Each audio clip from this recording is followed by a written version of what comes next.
We're live now.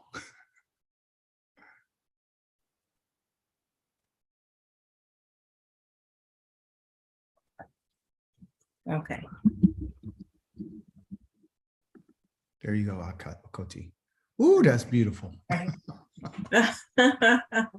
Oh, thank you. Oh, somebody's just. Oh, gee. The Torah portion for this week comes from the Midbar, or Numbers, chapter 19:1 through chapter 22:1. It's entitled Kukwa, which means law of. This Torah portion had many points of interest. However, in the interest of time, I chose 4 points to address.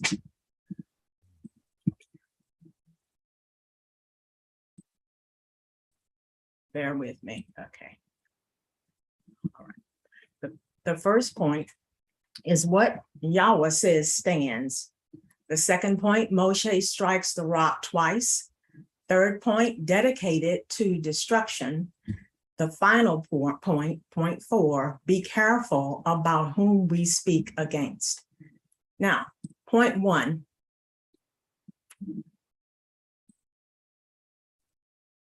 There is a sharp contrast between Aharon's death and burial and that of Miriam's.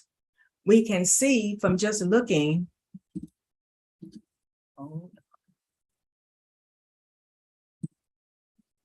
at these verses, you see there's one verse devoted to Miriam's death and burial, and all these other verses are related to Aharon's death and burial.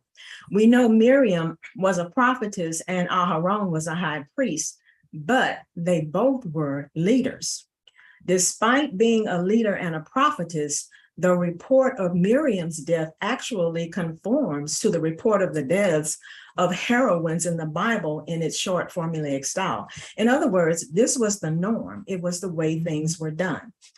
This is a minor fact to bring attention to, but a fact nonetheless. Point 2, no special exceptions. In Bamidbar 14:28 through 30, when Yah said only Joshua and Caleb would survive from that generation, and that everyone over the age of 20 would die in the wilderness, that's exactly what he meant. There were no exceptions. Many people deceive themselves into thinking that they have a special exception from Elohim, believing they are a special case with their own special arrangements with Yah. You know how we can sometimes rationalize in our minds that what Yah says applies to everyone else, but it's going to be different for us. Newsflash, if Moshe and his siblings had no special deal with Yah, we should not be so arrogant as to think we have our own deal with him. I like what the CJB version says in Bamidbar 23:19. Elohim is not a human who lies, or a mortal who changes his mind. When he says something, he will do it. When he makes a promise, he will fulfill it. Yah's word is immutable.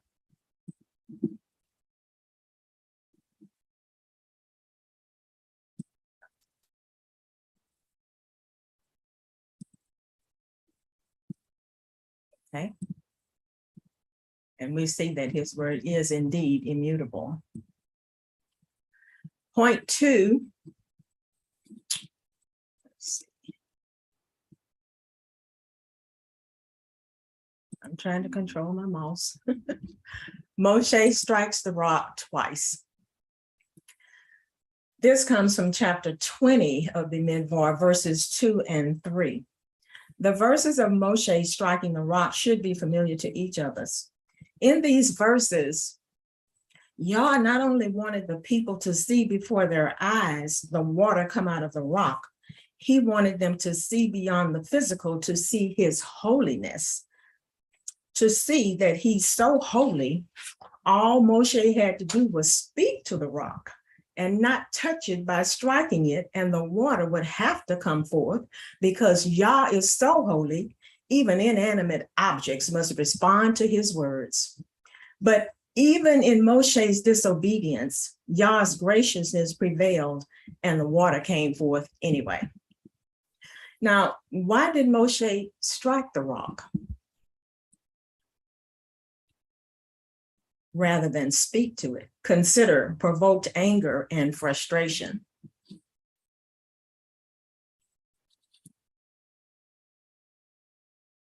Anger in that it would not have been the first time Moshe displayed or provoked anger. Remember Exodus 32:19 when he saw the golden calf and threw down the tablets, shattering them? Anger affects our thoughts and sense of reasoning. When this happens, we can make a quick judgmental decision that may not turn out right. And frustration from the ongoing complaints of the people. We all know that if there was anything Yah's people knew how to do then and now, it's complain. Consider these questions.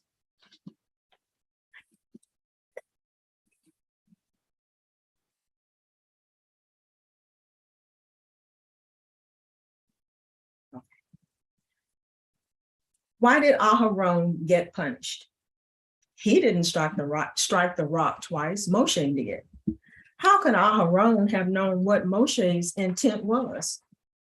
When Moshe hit the rock the first time, should Aharon have stopped Moshe before striking it a second time? And because Aharon didn't stop Moshe, it was as though Aharon was complicit with what Moshe did. Would it have even made any difference if Aharon had stopped Moshe before he struck the rock a second time? When Moshe said, "Listen, you rebels," I don't believe he said those words gingerly. I believe he said those words with a lot of PL, a lot of force. We've already established that Moshe was angry and frustrated, so perhaps Aharon should have suspected something was up. Now, to read the complete sentence, "Listen, you rebels, shall we get water for you out of this rock?" Moshe, in making that statement, included Aharon. So is this why Yah also included Aharon in his action of punishing them? Listen, in verse 12 of chapter 20, Yah tells us why he punished the two of them. The verse reads, "But Yahweh said to Moshe and Aharon, because you did not trust me, so as to cause me to be regarded as holy by the people of Israel, you will not bring this community into the land I have given them." In other words, both Moshe and Aharon did not trust Yahweh enough to show the Israelites that he is indeed holy. At the moment Moshe struck the rock twice, he didn't reflect the heart and character of Yahweh before the people. He started acting on his own impulses and momentarily mistook Yahweh's authority for his own. Moshe came across as an angry, frustrated man who even made it seem like Yahweh, without Moshe and Aharon, needed help to bring forth water from a rock. It must have been painful for Moshe and Aharon to hear they would not be able to complete the task Yah had called them to do. To reiterate, Yah wanted Moshe and Aharon to cause him to be regarded as holy by the people of Israel. It was all about Yahweh's holiness. Point 3.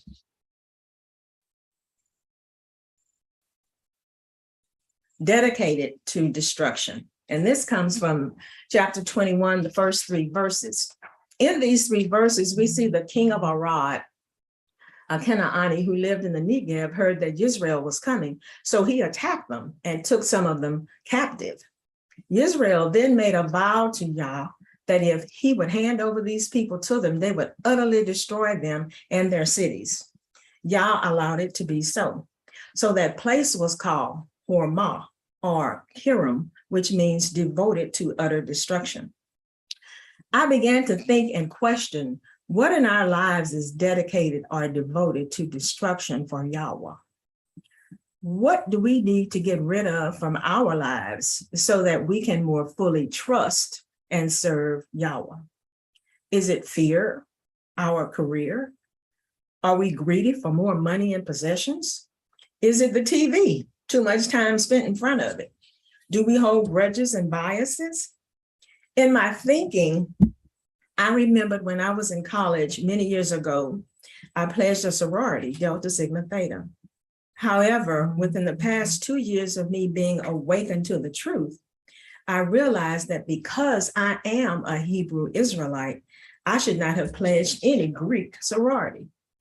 So months ago, I got rid of my Greek paraphernalia, but it wasn't until I was preparing for this lesson that I realized what I had really done. I had dedicated to destruction all of that Greek stuff. And although I didn't realize the significance of what I had done at the time, Yah had given me the mindset to get rid of all of it. Had he not given me such a mindset, I would not have been able to throw it all away, to rid myself of the distraction, to rid myself of that wall that was just one more layer separating me from a closer walk with Yahweh. Even the Israelites realized they needed Yahweh to hand over to them the Canaanites before they could utterly destroy their cities and, in effect, dedicate them to utter destruction. We sometimes have distractions in our lives that we don't even suspect as such. These things consume our time and energy, which we blindly give, never realizing that those things and sometimes people are draining us of valuable time we could be using to read and study Torah, or just sit and meditate on Yahweh. And although we are in captivity, we are working our way back to him. Let's face it, anything that comes between you and your relationship with Yah is eventually devoted to utter destruction anyway.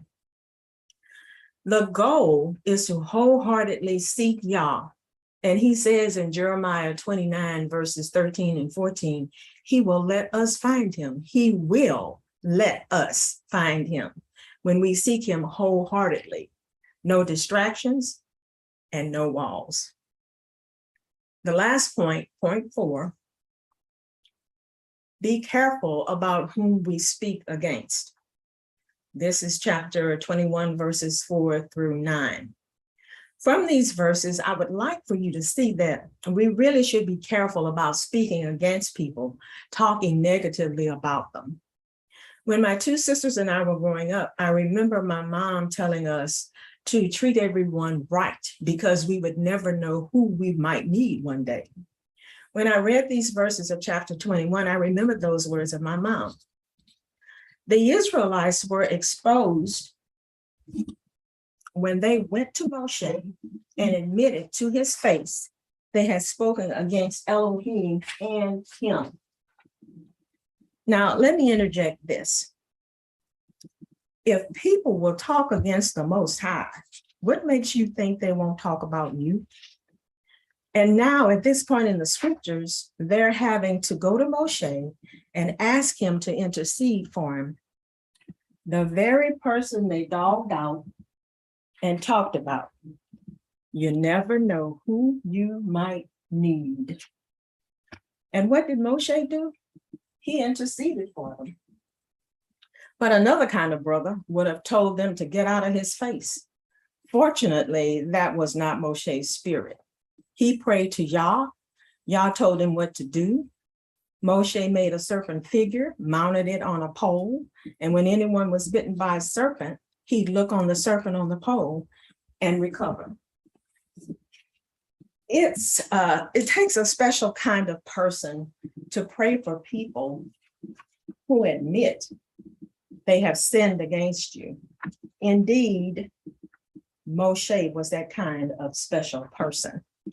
The person who in Acts will pray for you in spite of how you have talked about it. Now think about that for just 1 second. Someone willing to talk to you, to pray for you rather, even though they know that you sinned against them and talked about them.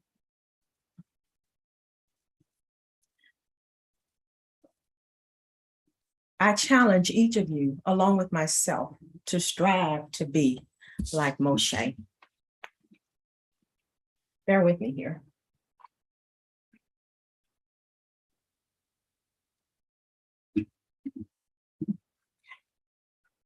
even with all of his shortcomings. But then who among us doesn't have shortcomings? Remember, Yah spoke with him mouth to mouth, spoke to Moshe mouth to mouth, and he saw Yoshe's form, or Yahweh's form, Numbers 12 through 8. These are the 4 points that I chose to talk about to you today, and this concludes my presentation of the various Torah portion of scriptures for the week as I perceive them. In closing, I again thank Yahweh and Akika for this opportunity to share. Also, I thank you, Akiko, for thoroughly addressing the point about the red heifer in our class on Yom Kamishi. Your thoughtfulness, your thoroughness rather, served me to have no need to cover it today. I must also thank my son, Dr. Yared and Kavika, for without them, this graphic presentation would have literally been non-existent. So thank you, Doc and Kavika. Also, thank you, Akayo and Akim, my sisters and my brothers. All praises to the Most High Yah.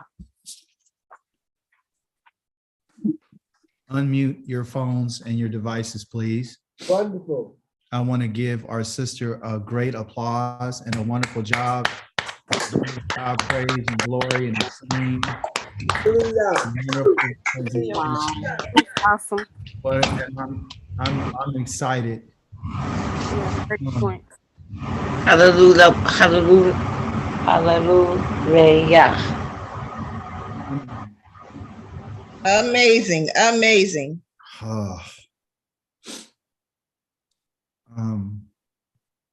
I'm lost for words. Graphics are outstanding. Come on, yeah, come on. Talk about it, Gil. Talk about it, Gil. She pulled up the pictures, let me tell you. Oh, boy. Koti, I have tears in my eyes. I'm excited about this. I'm excited about this. I'm gonna go let Azania speak. Go ahead, Azania. Go ahead, Koti. I just wanted to note a couple of things. First of all, I just want to note the poise and eloquence with which you spoke. I just felt so assured from the moment that you opened your mouth. I mean, from the beginning, you just pronounced everything, everyone's name and everything so clearly. And I just felt from the moment you opened your mouth, I felt like you were credible and I was going to be carried into a greater knowledge than I had before. You began, and I wasn't let down, and I just want to thank you so much. As Gil said, the illustrations were beautiful. The narrative was it yielded just to greater knowledge, and thank you so much. I've always had questions about why the Most High was angry at Moshe about what happened with the rock. I always had questions. So thank you so much. You answered things that I had questions about basically since I came into this walk. And Toda Rabbah. Thank you. Hallelujah. Wow. I was sitting here and I was thinking how amazing that was. And it made me think about what my family has lost. And just hear me on this right quick. I'm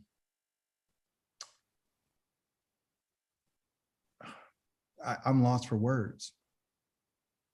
I wish that my mom could have been like you. Mm. I really wish that. I wish that I wish more people would be humble enough to want to love Yah and to make a contribution to the greatness of who he is. I wish that, and that's a desire, that would have been a desire for me. And what I got out of your presentation was that Only if we would just humble ourselves. It doesn't matter, from what walk of life we are in. Doesn't matter how old we are. Doesn't matter how young we are. Doesn't matter. Yared, Dr. Yared, you are truly blessed, and Yah has had mercy upon you to have a mother of such a heart. Praise Yahweh for Akoti Pamela and her presentation today and her contribution. It makes it obvious that Yah is doing something with this group of people that are online. I wanted to tell each and every last one of you how special we all are to Yahweh. And he works it with us in different ways. And he uses people in different ways.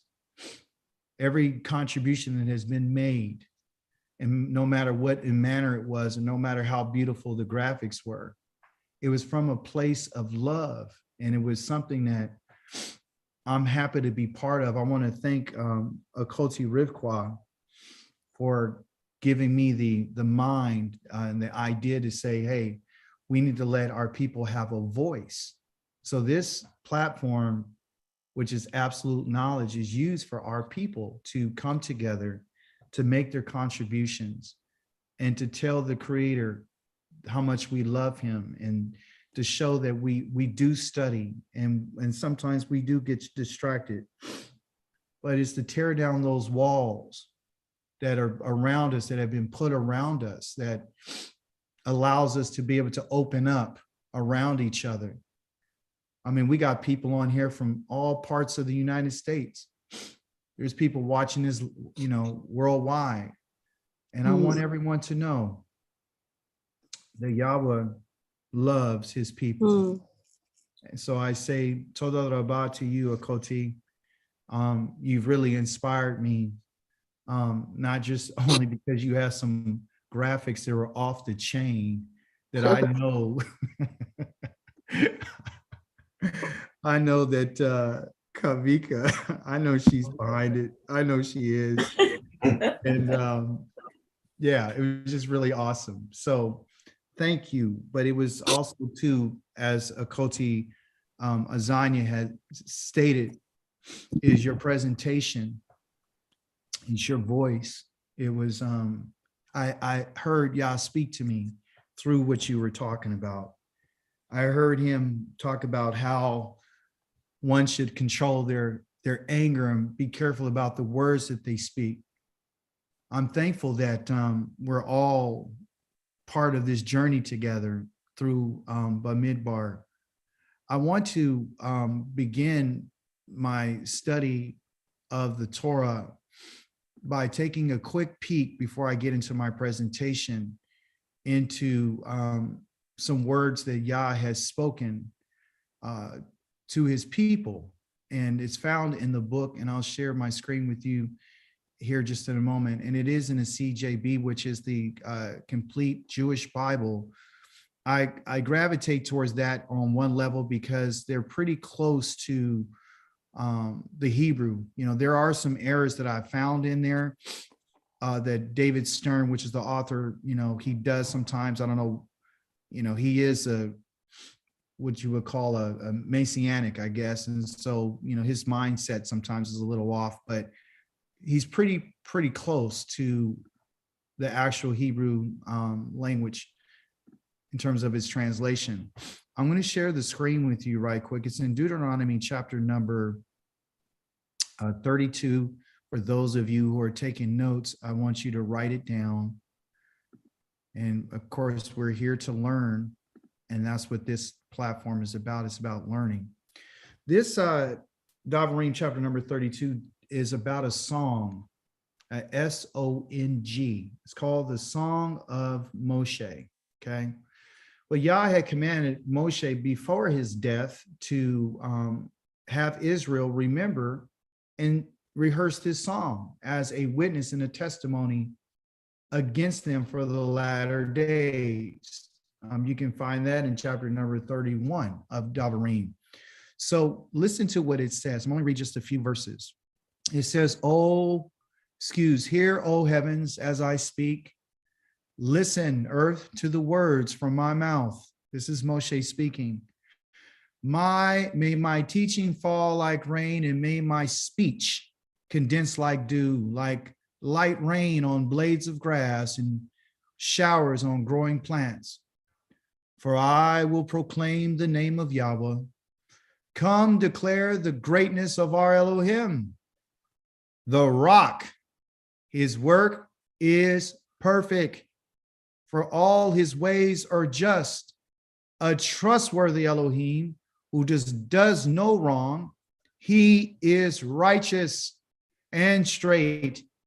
He is not corrupt. The defect is in his children, a crooked and perverted generation. You foolish people, so lacking in wisdom. Is this how you repay Yahweh? He is your father who made you his. It was he who formed you and prepared you. I read these words because in our Torah portion, it talked about the defect of, will be found or should not be found, excuse me, in the para aduma, which is the red heifer. And often we like to talk about, what are some of the things that are wrong with us. And we also like to try to find fault with some of the things that Yah has said. We're looking for fault in the writings. We're looking for fault in some of the witnesses. We're looking at faults in the prophets. I had a dear brother who reached out to me, and he was asking me some questions about, some things that he found in the scriptures. And he said, this seems like these things are contradictive. And I expressed to him in my response is that often, some things appear to be, discrepancies, or it might seem like there's some misunderstanding, but there are things in the Torah that you and I just won't understand. In this area that we were talking about was surrounding about covenant versus oath and so forth and so on. Without going into too much detail, I just want to make the point that it's going to be real easy for us to find fault in what our ancestors have done and the actions that they have taken. They haven't always done the right things. There's covenants that where there's agreements that they made that Yah says not to have made, that they made, but they made it out of error. And Yah, in his grace and his mercy and his compassion, allowed them. I don't want us to miss the fact that even in our defects, even in our inability to understand things, that doesn't change the fact that Yahweh is perfect and he's righteous.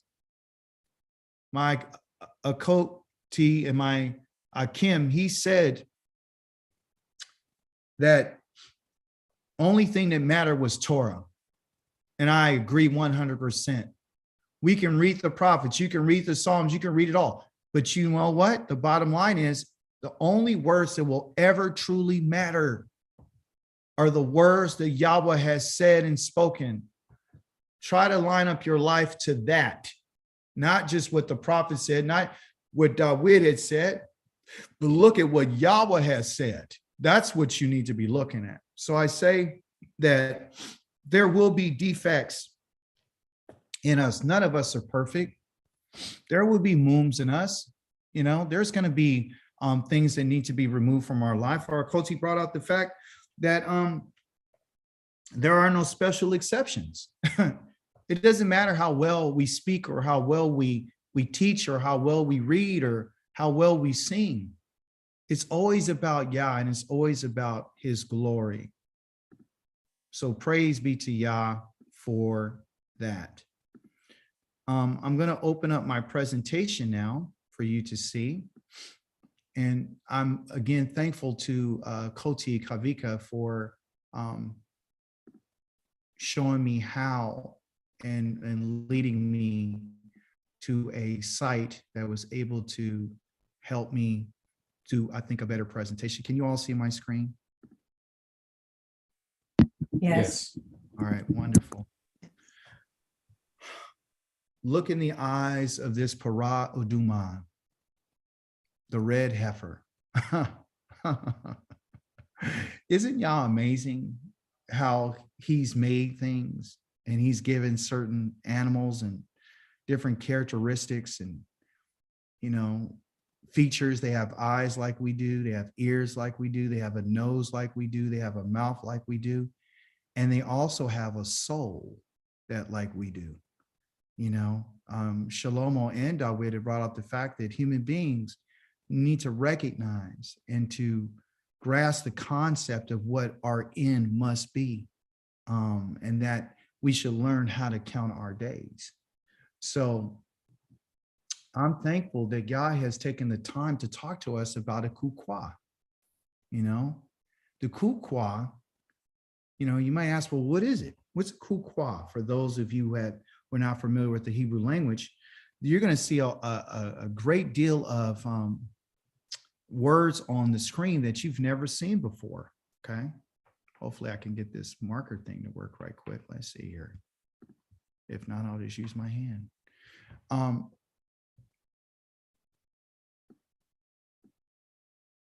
They're the words that I have here, and I'm going to use a different pen color, so forgive me. I have the word ma, I have the word za, and I have the word quahal, and we have the word ya'an. Okay.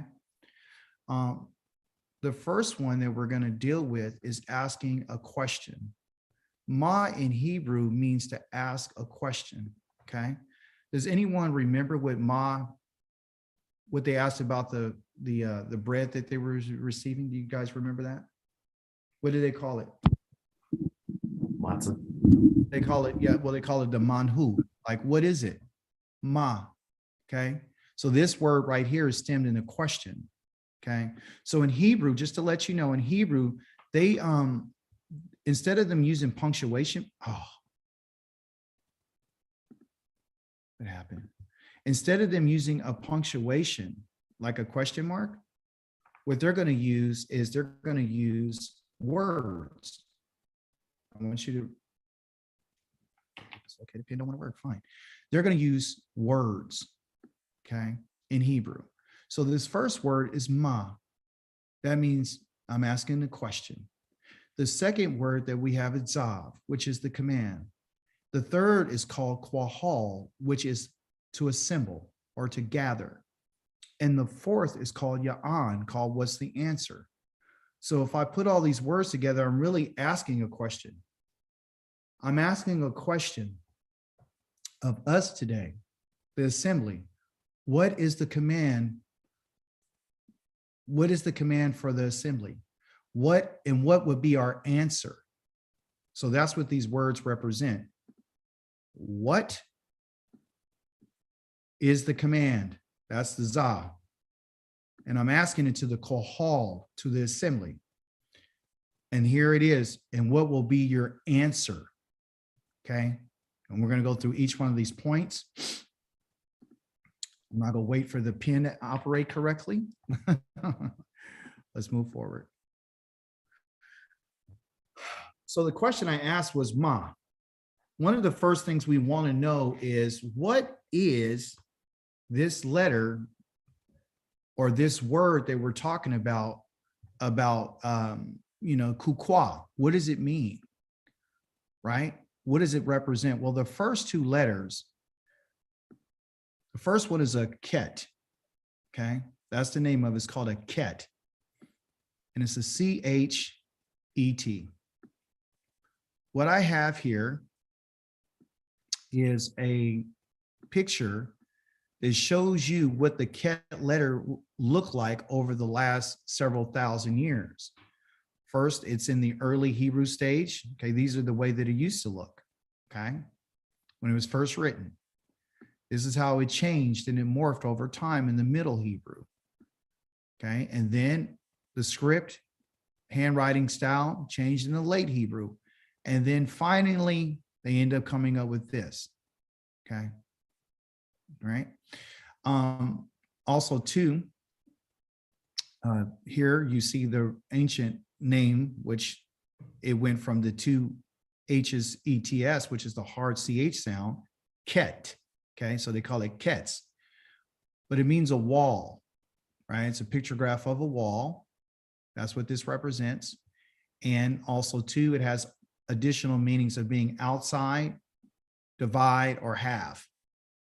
Okay.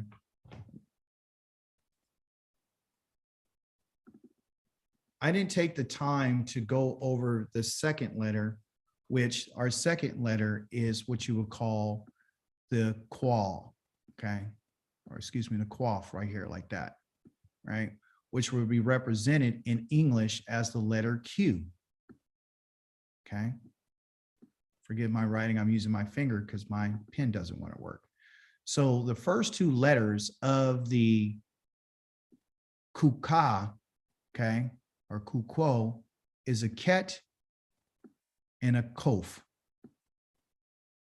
Today, I'm going to focus just on this letter because there's so much packed into this that we don't have enough time to go over the second letter.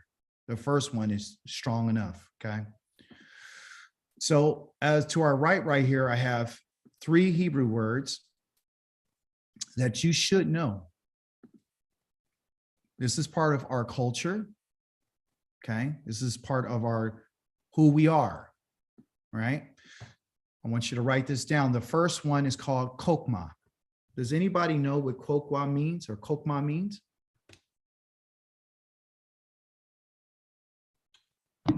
Statues. It sounds good. That sounds close. Real close.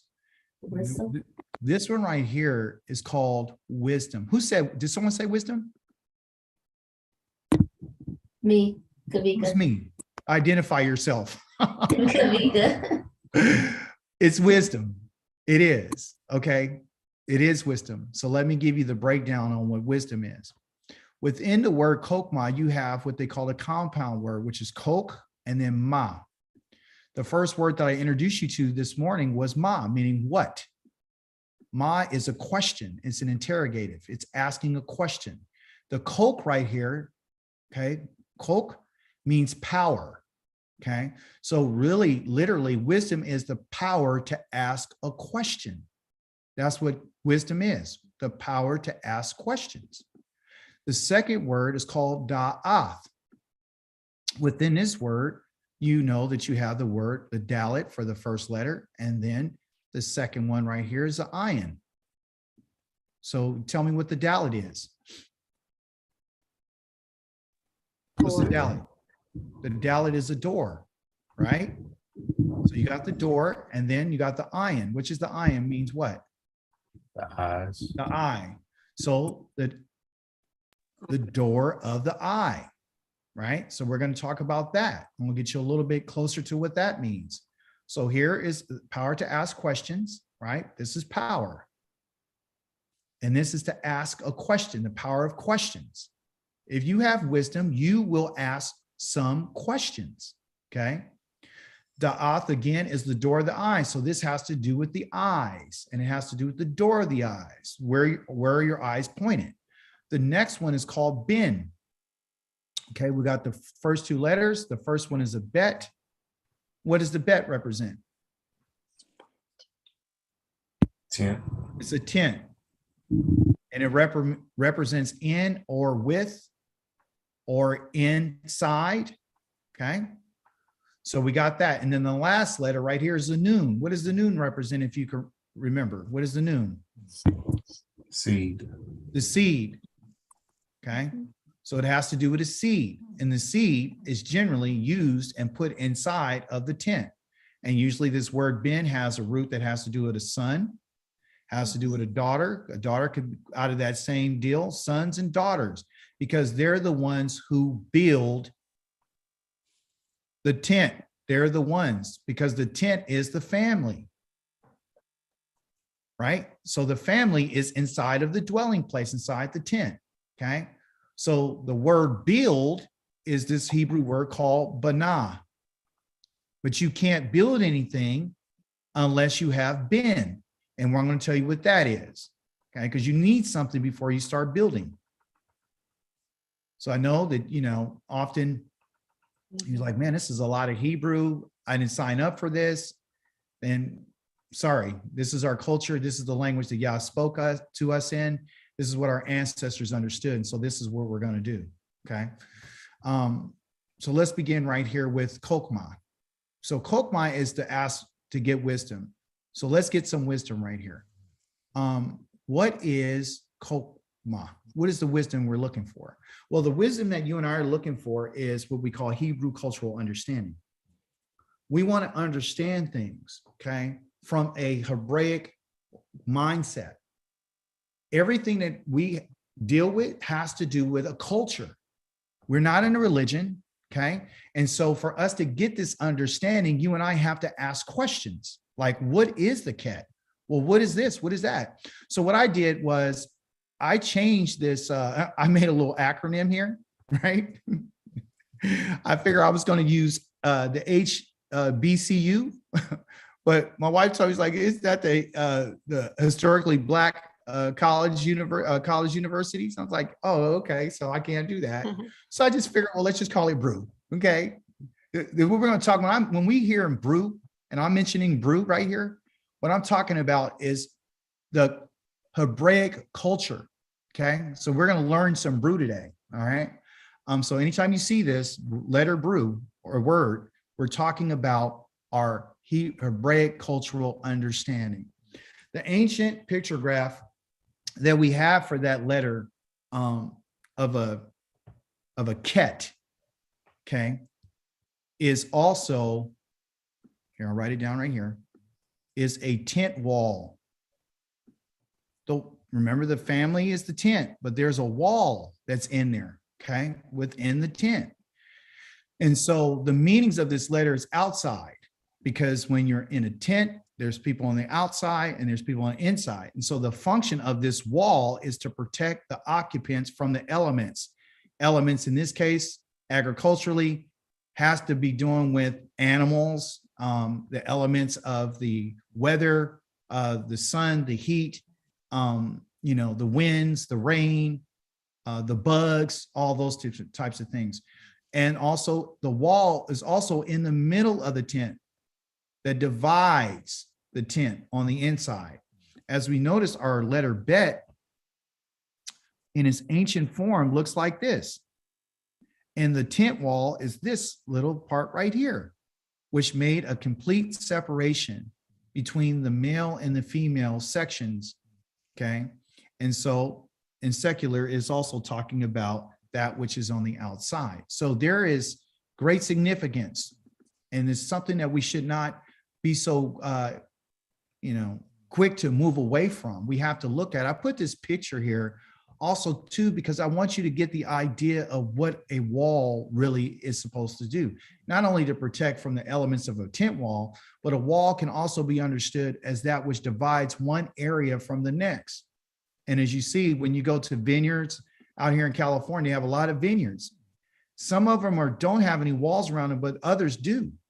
The walls are used to protect that which is on the inside from that which is on the outside.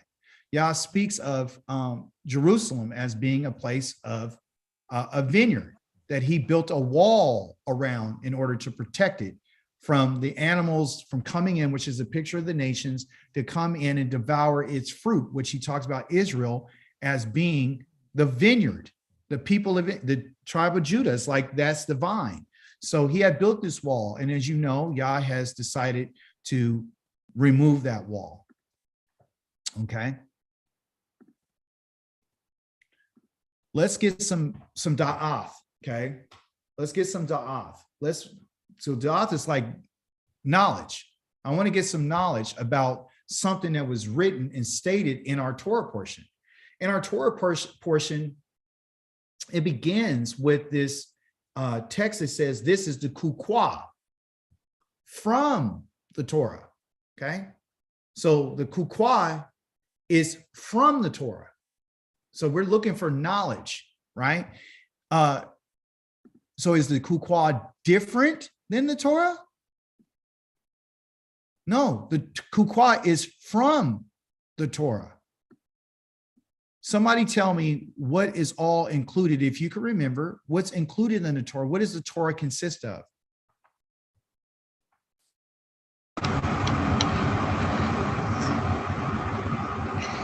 It's the law, it's the commandments, judgments, and statutes. Yes. Bingo. Thank you, Akoti. Oh, Absolutely correct. So the Torah consists of the mishpatim, which are the judgments. Okay, that means the rulings on how Yah decide how I'm going to, any situation pops up, this is what we're going to use to regulate. That's what regulations are for. Regulations are for regulating the people. So if something comes up, go to my judgments, okay? The Torah is consistent of the mitzvot, the commands. Here are the commands that I want you to do.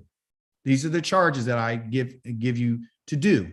My command, my tzaw, the TZAW that we saw, that's my command. That's included in the Torah.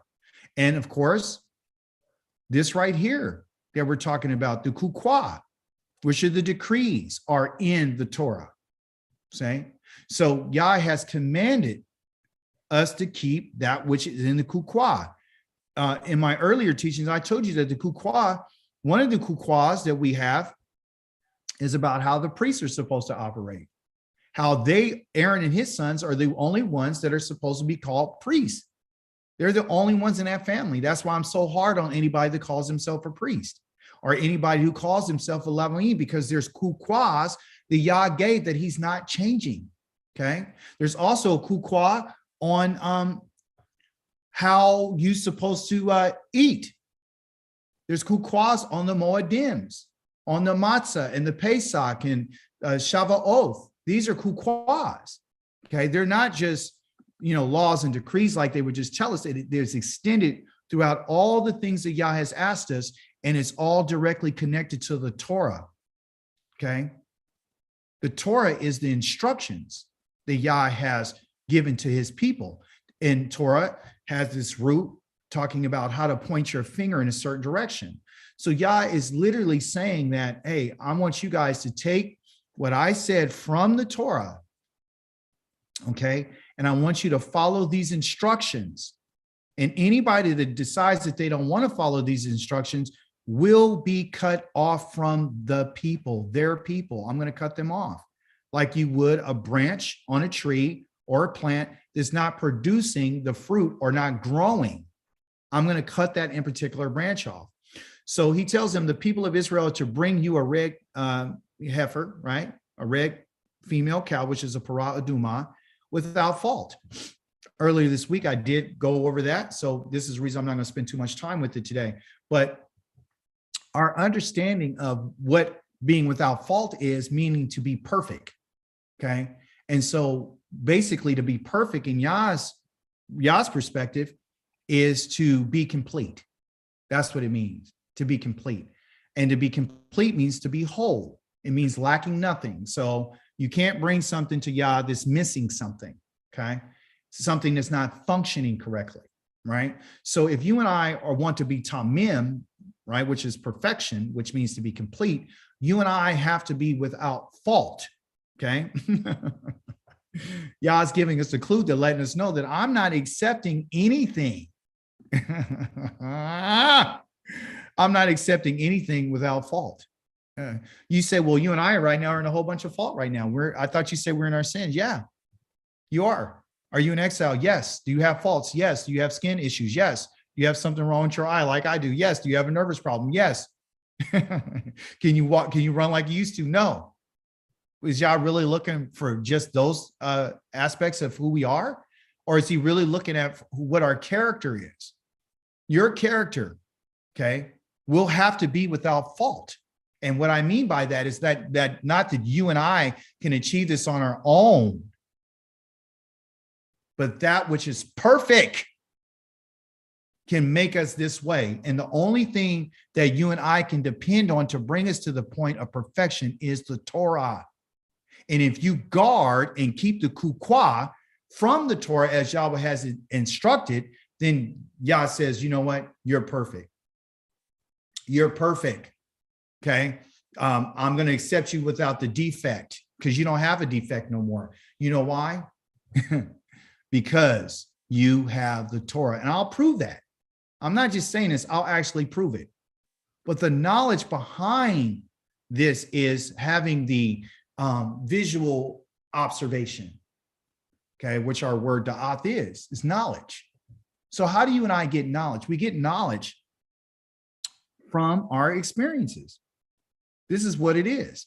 And, you know, from a physical standpoint, your eye is the window, right, into the man's very being, is what he sees, what he or she sees. And that experience is gained through what you see, your observations, right? And then your knowledge is only achieved through those experiences. So basically, knowledge is visual observation. But we also understand that it has an extended meaning to be intimate. You know, there's, Okoti talked about this relationship that you and I have with Yah, that there are no special deals that you and I could do a side deal with Yah. You can't do any side deals with Yah. Yah looks at all of us from his perspective according to the Torah. So if you don't follow the Torah, you're not in good standing with Yah. And that means in every single point. You and I can't pick and choose what we want to do. But this knowledge also too, the more you and I come closer to Yah, the more intimate we become with him, the more experience we have with him. So this is the reason why you do your Torah portions, because you're trying to get to the point where you're becoming knowledgeable of who Yah is. And that's why I'm thankful for the Torah portions. A lot of people didn't want to do the Torah portions because they thought it was Ashkenazi. Well, the Torah has been the Torah before they even took the Torah, okay? You got to give them credit. They have taken the Torah and they've made it their own, and they've done what they wanted to do with it. They mandate Torah for their children and their families. They mandate it on studying it. They mandate learning their language that they've turned around and took our words from our biblical Hebrew and transferred them over to modern Hebrew. It's a requirement. It's a mandate. That's how they're creating their, what you would call their community, okay, and their so-called identity. But our people are so hard-hearted, stiff-necked, rebellious, they don't even want to read, even in the English. They don't want to read. Listen to what one of the greatest kings said about the Torah. Just in case anybody thought that the Torah, I told you that the Torah would make you perfect. I told you that you could be Tamim. I told you that if you wanted to be whole and complete, all you needed was the Torah. David, which is a man after Yahweh's own heart, said this: the Torah of Yahweh is perfect. It lacks nothing. It is complete. Okay, it's complete. Do you know the reason why Yah says that you should not add or take away from it? No additions and no subtractions. Why? Because it's perfect. The instruction of Yahweh is sure. That word sure they have there is the Hebrew word for aman, which you and I are going to talk about a little bit later this morning about what aman means. Okay. In the English, they have it as amen, but it's really aman. Okay. This is true, but it also makes people kokma. It makes a person wise. Okay. Making wise the thoughtless. The people who are thoughtless are the ones who are not asking questions. They never ask kokma. They never say ma. What is it? See, even the people who are following New Testament and the Christians in our family and the Muslims in our family and the Buddhists in our family and the atheists in our families, they're arrogant enough not to even ask questions.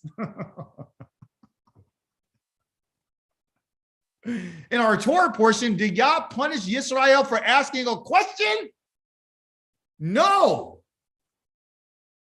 He doesn't punish people for asking questions, but he does punish people for making statements. The Torah is perfect. That's why you and I are following it as we speak. I want to dig a little bit more into this next idea, which they call a Navi. Okay. I said a Navi, but you see there's a V, so you go Nabi. Well, in Hebrew, there is no letter V. Okay. I left it in its original letter, which is a B. It's just pronounced as a V. It's called a Navi. Okay. Navi. Nabi. If you want to say Nabi, I wouldn't complain about that. A Nabi. A Nabi is a prophet. And it means that which is hidden is revealed. Okay. You look at the couple of letters without going into too much detail. This letter Nun right here is a seed. This letter B right here is a bet. It means the seed inside. Again, is the reverse of a B versus and a Nun together, Bain, or build. Now, a Navi is a seed inside the tent, or the seed that's in within. Well, what's the seed within? Well, the seed within is something that you have to wait to grow as you would a plant, like a fruit. You don't know what it is until you finally see it grow. So when you see a seed, you don't know what it is until you plant it. Once it's planted into the ground, it takes time for it to reveal what seed it is and what is it. You see, it's only planted so you can see the results. So when it flourishes, you'd be like, oh, that's an apple, or oh, that's a strawberry, or oh, that's a tomato. You understand? Or oh, that's a fig. But you don't get that until it goes through its time and its process of growth and development. Just like the children of Israel today, or a seed that Yahweh says, you guys are the offsprings of these people. And it's not until we fully develop and flourish that the whole world will then recognize who we are. And that's only going to happen when Yah puts that water on top of us. Okay, we got to be planted into the land, not this land, into his land, put some water on us, make us grow and develop, and then you and I will be that beautiful vine that he talked about, where he planted, we're his people, he plants us back in our land. Okay, with Yah, everything is about agriculture. I hope you understand this. Okay, but listen to what this prophet said about the Kuquim. This is what Yahweh says, who gives the sun as light for the day, who ordained the Kuquim. They got their, in English, laws. No, see what's going on is they're mixing law versus Kuquim. They're mixing Torah with judgments. They're mixing Torah with the mitzvah. You see, so they're putting everything together so you and I will be confused about what the Torah really is. Nobody on the New Testament ever taught a Kuquim, which is part of the Torah. You understand? They never told us what Yahweh's judgments were, which is part of the Torah. These Kuquim right here, there's Kuquim for the moon and the stars that provide light for the night. Without a Kuquim, you and I would not have light. So if he hasn't changed the Kuquim for the night and the sun for the day and the stars for the night, do you really believe that he's going to change his laws? He stirs up the sea until his waves roar. Yahweh Zavaoth is his name. His name is not Jesus Christos. His name is not Yahushua the Hamashiach. His name is Yahweh Zavaoth of armies. If these Kuquim leave my presence, says Yahweh, then the offspring of Israel will stop being a nation in my presence forever. Because the Kuquim are forever. The stars are forever. The sun is forever. The moon is forever. And when those things stop existing and stop coming when they need to, Yah says, then I'm going to get rid of Israel. Oh, by the way, it's the offspring of Israel. And if it's the offspring, then he's surely talking to you and I. Yah decided to put the moon, the stars, and the sun in the sky in order to let us know that you and I will always exist in his presence because of his mercy and his compassion. So you and I need to be thankful for Kuquim. You and I need to seek to understand what Yah is talking about. This is what Yahweh says. If the sky, the Shamayim above, can be measured, and the foundations of the earth be fathomed, then I will reject all the offspring on Zoom for all that they have done. So what are you saying?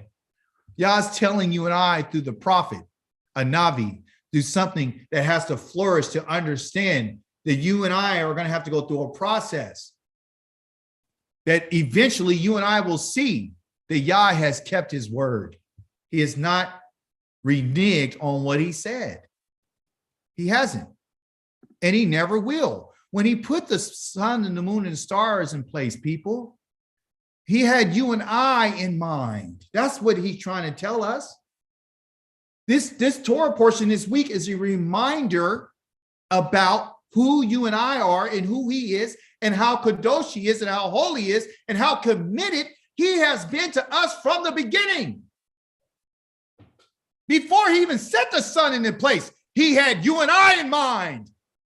He doesn't do things haphazardly. He knew that we were going to fall off. This is not a surprise. He even said it in the song that I read to us this morning, which I should have sang it. It's a song. The defect is not in Yah, it's in his children. So if you can't measure the sky and you can't fathom the foundations of the earth, then Yah will never get rid of Israel. I will not reject them for all they've done. We've done a lot of things to Yah. And he's saying, I won't reject them. This next little button that I have here called Paulism. It's not a new word. It's just something we've been unfamiliar with. I put it in this special color for us. It reminds me of what the prophet Jeremiah had said, that in that day, men's faces are going to turn green on that day, on the day of Jacob's trouble. Let me explain to you about Paulism. Paulism is a philosophy. That's what it is. It's philosophy. Okay, that's what an ism is. It's a philosophy. I want you to hear the philosophy of the New Testament. For those of you online and those of you who are watching abroad, I need you to really open your ears to hear what's being said. This is what Paul said. And he said this to, I think he said this to Timothy. Yes, he did. 1 Timothy, if you want the reference so you can go verify. Remember, wisdom is to ask questions. So let's ask some questions. But let's hear what this man said first. We are aware that the Torah is not for a person who is righteous, but for those who are heedless of Torah and rebellious, ungodly, sinful, wicked, and worldly, for people who kill their fathers and mothers, for murderers, the sexual immoral, both heterosexuals, homosexual, slave dealers, liars, perjurers, and anyone who acts contrary to the sound teaching that accords with the good news of the glorious and blessed God. This good news was entrusted to me. So, by definition, he's telling us, based on our information, and you and I know now, that the Torah, which includes the judgments of Yah, the commandments of Yah, and the kukim of Yah, which include the moedim of Yah, which includes the Shabbat of Yah, that it's not for those people. It's only for those who are heedless and rebellious. You and I, in their eyes, because you and I keep Torah, are rebellious, we're ungodly, and we're sinful. You and I are wicked and we're worldly, right? For people who kill their fathers and their mothers, and we're murderers. By his definition, this is his philosophy. You have to be sexual and immoral in order for you to be keeping the Torah. He's saying it's not for a righteous person. So why are you and I keeping the Torah today? Oh, because his philosophy is we're going to redefine what it is. So he gives you all these things, all these different things to make you say, I don't want to be those people anymore. I don't want to be rebellious anymore. So I guess I just better believe something versus doing what I was told to do. This is his philosophy. This is his words, not Yahweh's words. Let's deal with the more lies. Let's deal with that. Let's look at those lies. There's more lies to this. There's another layer. Here's the other layer. This Paulism, this philosophy. If you notice, I changed the colors a little bit at the top. I got Paul with Philo and I got ism for Sophie. Okay. Let me tell you what this Greek word here means, because that's what it is. It's a Greek word. Okay. Philo or philo is to be love. That's what love is. And Sophie is wisdom. The love of wisdom. They love it. Okay, that's why they do a lot of talking, a lot of philosophy. I mean, there's a lot of people around us that have a lot of great things to say, and they like to think about a lot of stuff. They like to use how they feel and tell us what their thoughts are on everything. Not what Yahweh said. They don't care about what Yahweh said. Our sons and our daughters are with people who love philosophy. They like to do a whole bunch of talk, but nobody wants to do anything because they're following Paulism. These ideas, you know, the Greeks, they sat around and did a lot of talk and they love wisdom as if they are wise. But we know that the Torah makes wise those who are what? Thoughtless, because you start asking questions. When you're a Christian or anything else outside of following who you are as a Hebrew Israelite, all you do is believe things. You never ask any questions. And if you do ask any questions, they're going to tell you that you're a heretic, or you're talking about, fables, and you're going into genealogies, and you want to know who this. It doesn't matter whether or not Joseph was, from the line of David. It doesn't matter. All it believes is that Christ died. But now, listen to what he says. But now you who were once far away have been brought near through the shedding of the Messiah's blood. For he is our shalom. He has made us both one and has broken down the wall of separation which divided us by destroying in his own body the enmity occasioned by the Torah. He's saying that the Torah is what caused a wall of separation and divided the people. And the people he's talking to are the Gentiles. He's talking to the heathens and the pagans. And he's saying now that we got this Messiah and his blood, now this particular wall that divided us has come down because the Torah is what caused this with its commands set forth in the form of ordinances, which he doesn't tell these heathens that these ordinances that he's making mention of are the Kuquim, which are what? The priesthood, which are what? The Shabbat, which are what? Rosh Kodesh, which are what? The Moedim, Pesach, Mesa, Matzah, Shavuot, Sukkot. You understand? Yom Teruah. We don't want that anymore. We don't want the commands of the Torah. We don't want the ordinances of the Torah. We don't want the instructions anymore, because what that did was it divided us from the rest of the world. We don't want that. So now we're going to tear down the walls. I'm going to tear down the wall of the Ket.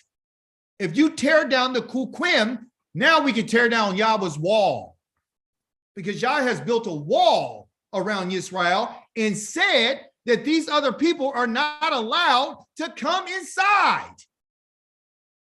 He also tells the prophet, which I didn't have a slide for, to tell the prophet that nobody who's uncircumcised or unclean will ever enter in the land of Israel. There's a reason why Yah has put up walls, to separate that which is clean from unclean. This is the reason why he brought the red heifer outside of the camp, outside. You understand? To let people know that, listen, if you don't go through this process, you're going out. You're getting out of here. Well, what I'm going to do is I'm going to make a way for you to stay within the walls, within the walls of the camp. The camp was a group of families, millions of people with their tents and circles that enclosed everyone from the outside. No strangers are allowed inside. When we get our Torah portion next week, you're going to find out that Bilam has even said, I see these people, they dwell alone. There's no one with them. It's only them and Yah. Yah has put these walls up, and the walls that Yah has put up for separation for us is to protect us. Now that you and I have arrived in exile, Yah says, I'm tearing down the walls. I'm going to let them go over there. And then those people over there are going to build an imaginary wall around them, which is called Christianity. You and I think that you and I are free, and we're not. You're actually, people in Christianity are locked in. They're behind a wall, and they're going to have to look for a crack in that wall, and they're going to have to start asking some questions in order to see even a glimpse or a glimmer of light that comes through a crack of a wall. There's imaginary walls. They can't even see that they're locked in. It's not until you and I started asking questions that you and I use wisdom to get out of it. And Yah caused us to ask some questions. Hey, did I say this about the Shabbat when I said it was forever? Is it forever? It's just until Paul said it was done away with. Oh, when we got here, the walls that separate us from our diet. Now it's free willy now. You can eat whatever you want to. The walls are down. So don't you understand? If they take the walls down of the Kukim, they can get to you and they can destroy you. What Yahweh has done for us now is say, listen, I'm going to put these walls back around you. Start building the walls around your life, and then you're going to get some separation. When you start keeping them all dimmed, you started separating yourself from your people. Is this true or not? Were you not divided from them? When you started keeping the Pesach, were you not divided from Easter? When you started keeping the Shabbat, were you not divided from them? From Pentecost? Were you not divided from them when you kept the Sukkot? Were you not? Versus Thanksgiving, were you not? Are you not separated from people when you go out to a restaurant because you follow what I said? Anyone who's not inside of their circle, they consider them an enemy. So what their job is to tear down the walls of the Torah, which includes the judgments, the commands, and the Kukim. And what they're after is creating a union of oneness with himself of what? The two groups between Israelites and the rest of the world into one single new humanity, and make shalom between them, not between them and Yah. See, he's saying in order for there to be true humanity as a new humanity, we all got to get together. And we all got to come together and all sing Kumbaya together as if they understand what that means. The only way that you and I go ever make it in this society with them is joining with them and uniting with them and becoming this new shape and form of humanity. But you got to tear down the walls of the Torah in order to do it. And then when you try to build a wall around yourself, they're going to tear you down. See, they got these people believing that they could be reconciled with their God in a singleness of body by this so-called person who died as a criminal, which you and I know that ain't true. And to that, I would say, wow. Wow. What are your thoughts? What are your thoughts? What do you think about this? What are your thoughts at what Paul just said? Let me get a couple of little responses before we move on. I'll take some responses if anyone has any. I had my hand up. I say that Jeremiah 17 and 5 came to mind. Because that's what they want us to do. They're trying to curse us. Curse is the man who trusts in man and makes flesh his strength, and whose heart departs from Yohei. That's what I say. You know, I mean, if you look at even some of their commercials where they have all the various religions that come together, and have this cohesiveness where they have Judaism, Catholicism, and all of it's led by the Pope, Islam, and so forth and so on. So I think it's basically what you're talking about. That type of cohesiveness. It's a concerted effort. Concerted effort. And I think I went through the same thing when I became awakened, and I started asking questions, and I was in the church. I basically kind of got put out. They basically told me to shut up or leave. You know what I mean? Yeah, they did. I'm pretty sure everybody here can attest to that. That's what happened to me. Yes, that's what happened. I was told you need to leave immediately. Yes, exactly.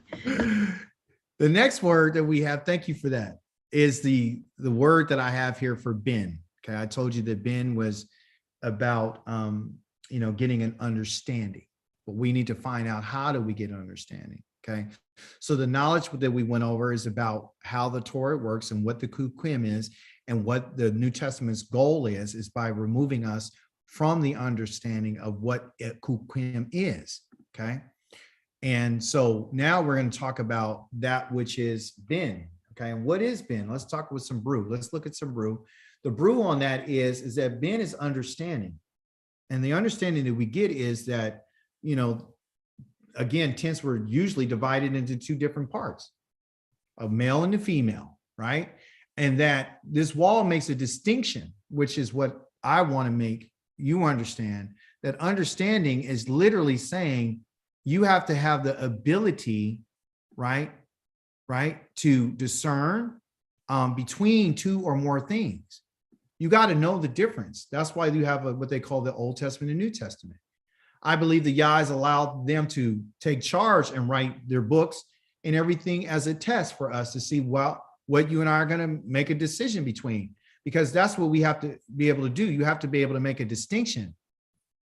And that's the course of what we need to do, is be able to identify, use some understanding, use some skill, use some intelligence in order to make a decision about, what we need to do. The word understanding, or Ben, also has, like I said, that extended meaning of a son or a daughter, but also to build, so they all come from the same two letters, which is a Ben and a Nun, right? So with that, you and I have to know what we're dealing with, and you got to be able to make that distinction between the two things. Okay. Knowing that, there's a Hebrew word called kutz, C-H-U-T-Z, kutz. Okay. And it means outside. In our Torah portion, it said that you are to give it to Eleazar the Kohen, and it is to be brought outside the camp and slaughtered in front of him. Why do we need to understand this? Well, when we go outside of the camp, it's another area, right? You will see there's something that's distinguished between two spaces, so you become familiar, because the camp is supposed to be kept to be kadosh. It's supposed to be kept holy. I got this picture right here of these different land, so it's one land, but it has different areas, and those areas are separated, and there's some distinguishments made between each of these spaces. Okay, so you can see it. It looks like a pattern, right? Basically, what we have is what we would call a boundary. These are boundaries here, markers. So these lines indicate separation, and that's exactly what Yah wants you and I to understand about our Torah portion. What he's saying is, okay, when you go outside the camp, I'm making a distinction between that which is on the inside versus on the outside. Okay. I'm also letting you know that there are certain boundaries that you and I have to know that are there. There are lines. And if you cross that line, you have to understand, before I cross it, I have to either become clean in order to be back part of the community. Okay. There's boundaries that Yah has set that for him. And those boundaries are going to be found in the Kukim. They're going to be found in Yah's decrees. They're going to be found in that letter Ket, because that's what it is. It's a wall. So walls often can be understood as boundaries, right? So what I found in this week's Torah portion is Yah is really talking about there's certain boundaries that you and I need to follow and understand that they're there. We put boundaries around our houses. We have fences that enclose our space, our domain. We have boundaries that are, natural boundaries. There's property lines. There's in the Torah portion in chapter number 21, he talks about all these different places that they traveled. And when they got there, there was rivers that were setting boundaries to let you know whose territory, and so forth and so on. So what I've learned from this is that Yah's laws, his kukim and his mishpatim and his mitzvah are there for boundaries that are set in order to protect us, right? But they're also set there for us to know, well, these are certain lines that I can't cross, right? There's certain lines that I just can't cross. One thing that I thought about that really hit hard with me was, how is it that I'm willing to guard my home, but yet I'm not putting those same type of thoughts on like how you're supposed to guard your mind? If you're guarding your house, you don't leave your doors open at night. What's the purpose of having a fence? Oh, to keep the predators out. What's the purpose of having a fence? To set the line. So Yah's saying, hey, you need to set some boundaries. There's boundaries that Yah has set, not so he can enclose us in to harm us or to hold us hostage, as the New Testament would have us believe, but also to give us a sense of freedom. So within those boundaries, you and I have a sense of freedom that we can walk and live within it without having to worry about anything else, okay? When we go back and we live in our land, Yah says that you and I will no longer be afraid.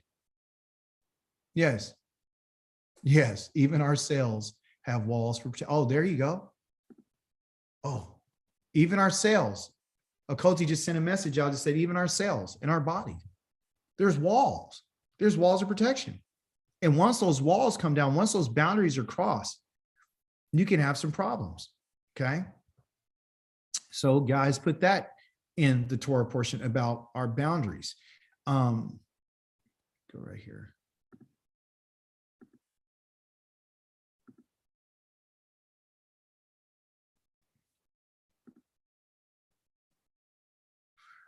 Let's talk about gathering. This Hebrew word here is called quahal, right? Let's get some brew on it right quick. This word quahal has a stem called qual. And qual literally means to gather to the staff. This is what Yahweh's intention is to gather us to the staff. The kof right here, forgive my writing, that is the gathering. That's what that letter means. This next letter right here is the staff, the lamed, called qual, okay? Qual. I need to gather the children of Israel to the staff, okay? And so usually the one who's responsible for this is a shepherd. So when the shepherd called to the sheep, they would quickly come, but they only came because they understood, well, who it was by its voice, and also too, because the staff that the shepherd held was his tool of authority. They were being prodded by this. They were being directed by it. They were being goaded by it. They were actually seeing it being used to guide them and direct them. And it was also used too for a form of protection. So, and he used it for discipline and protection for the sheep.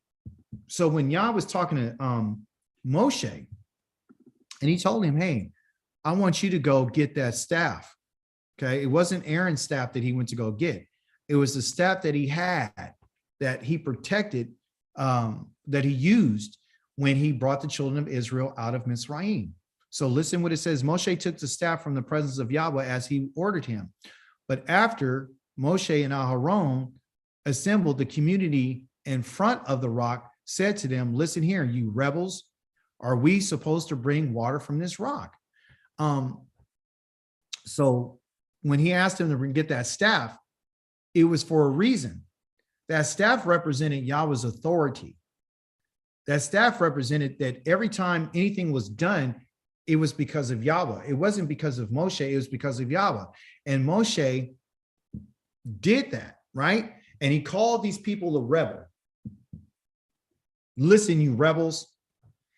That word rebel is called marah. That's what rebellion means. And let me give you a little bit more understanding about marah.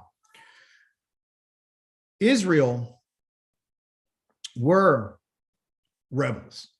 That wasn't the problem. As Akoti had mentioned, the problem was in the anger and the frustration of Moshe, is what he said that was the problem, okay? To be a rebel means, from an agricultural standpoint, a head of waters, okay? So how did they come up with the head of waters? Well, according to our Hebrew, you have that first letter, which is the mem, which the mem represents water. The next one is the resh, the letter R, right? Which is the head. So it's called the head of waters. And so the head of waters are usually stagnant, right? Stagnant waters on rivers causing bitterness. So the picture that I'm going to show you is going to let you know what happens when water gets stagnant. When water becomes stagnant, it begins to look like this. It means that the rivers are not moving. It's not fresh. It's very stinky. Okay. And this is because there's no flow. The waters are not flowing. Okay. When the waters are not flowing, this is what happened. The water becomes stagnant and things begin to die. Okay. This is very similar to the water that they saw when they came out of Egypt. There was a pool of water that was very bitter. It looked probably much like this. There was no movement in it, and they couldn't drink it. And it wasn't until Moshe was instructed by Yahweh to take a branch and put it inside the water and turn the waters from bitter to sweet where they're able to drink it, okay? What does this represent in terms of being bitter? Well, bitter has an attitude and being disobedient and being very provocative, one that causes grief. So every time Israel would, be this way, they were literally showing y'all like, hey, we're not fresh waters. They were a stench. They weren't something that a person can drink from. They're not desirable. You understand? So what he said about them was true. However, the manner in which he did these things was 100% wrong. Okay. This wasn't the first time that Moshe was commanded to give water to the children of Israel. This is not the first time. Okay. It wasn't the first time. It was not the first time. The Hebrew word that I have up here is called kak, okay, or quack. And this is what Yahweh had instructed Moshe to do. Listen what he said. He says, take the staff, assemble the community, you, Aharon, your brother, and before their eyes, tell the rock to produce its water. You will bring them water out of the rock and thus enable the community and their livestock to drink. This Hebrew word quack means to take. And when Yah said it, he said it in an imperative, in a command. It was a command form. Okay, so it was quack. So the word quack comes from our Hebrew word that we've been studying in our Hebrew class called laquak. Laquak. Okay. Laquak. Okay, means to take. Okay. So quack is to take from an imperative, and laquak means to take. So one's a command and one is just a verb on how something's done. But there's extended meanings that Yah wants us to show us about this word. Okay. It has this idea about learning and teaching, okay, and receiving. So to laquak means to take something, right? Like to take a wife or to take something, but also too, it means to take in learning. Once you take the learning and you accept it, that means you're receiving it. You're receiving the teaching. That's what it is. You're only here to learn so you can receive, okay? Once you receive it, once you accept it, once you take it, right? You get the teaching. This is what Yah's trying to tell us. He's trying to tell us that you and I have to take the teaching. If you and I are going to be the ones that he commanded, he said, take with your hand, take your hand and go grab the staff. Go grab my authority and do what I asked you to do. Literally, what Yah is speaking to us today is telling us, I need you to take the learning. The learning is the staff. That's the staff. You and I being gathered is the qual. You understand? That's the kahal, remember? Qual, that's the gathering. So as you can see all the time, like this word, laquak is lamed, and it's a kof, and it is the ket. All three letters that you and I have been dealing with today. Okay. Yah told him to what? Quack. So he told him to take what? Excuse me, I put that as a hey, that's a cough right there. Yah told him to quack, which means he said, command, go and quack. Go do that. Want to see something beautiful? What do I have if I reverse these letters?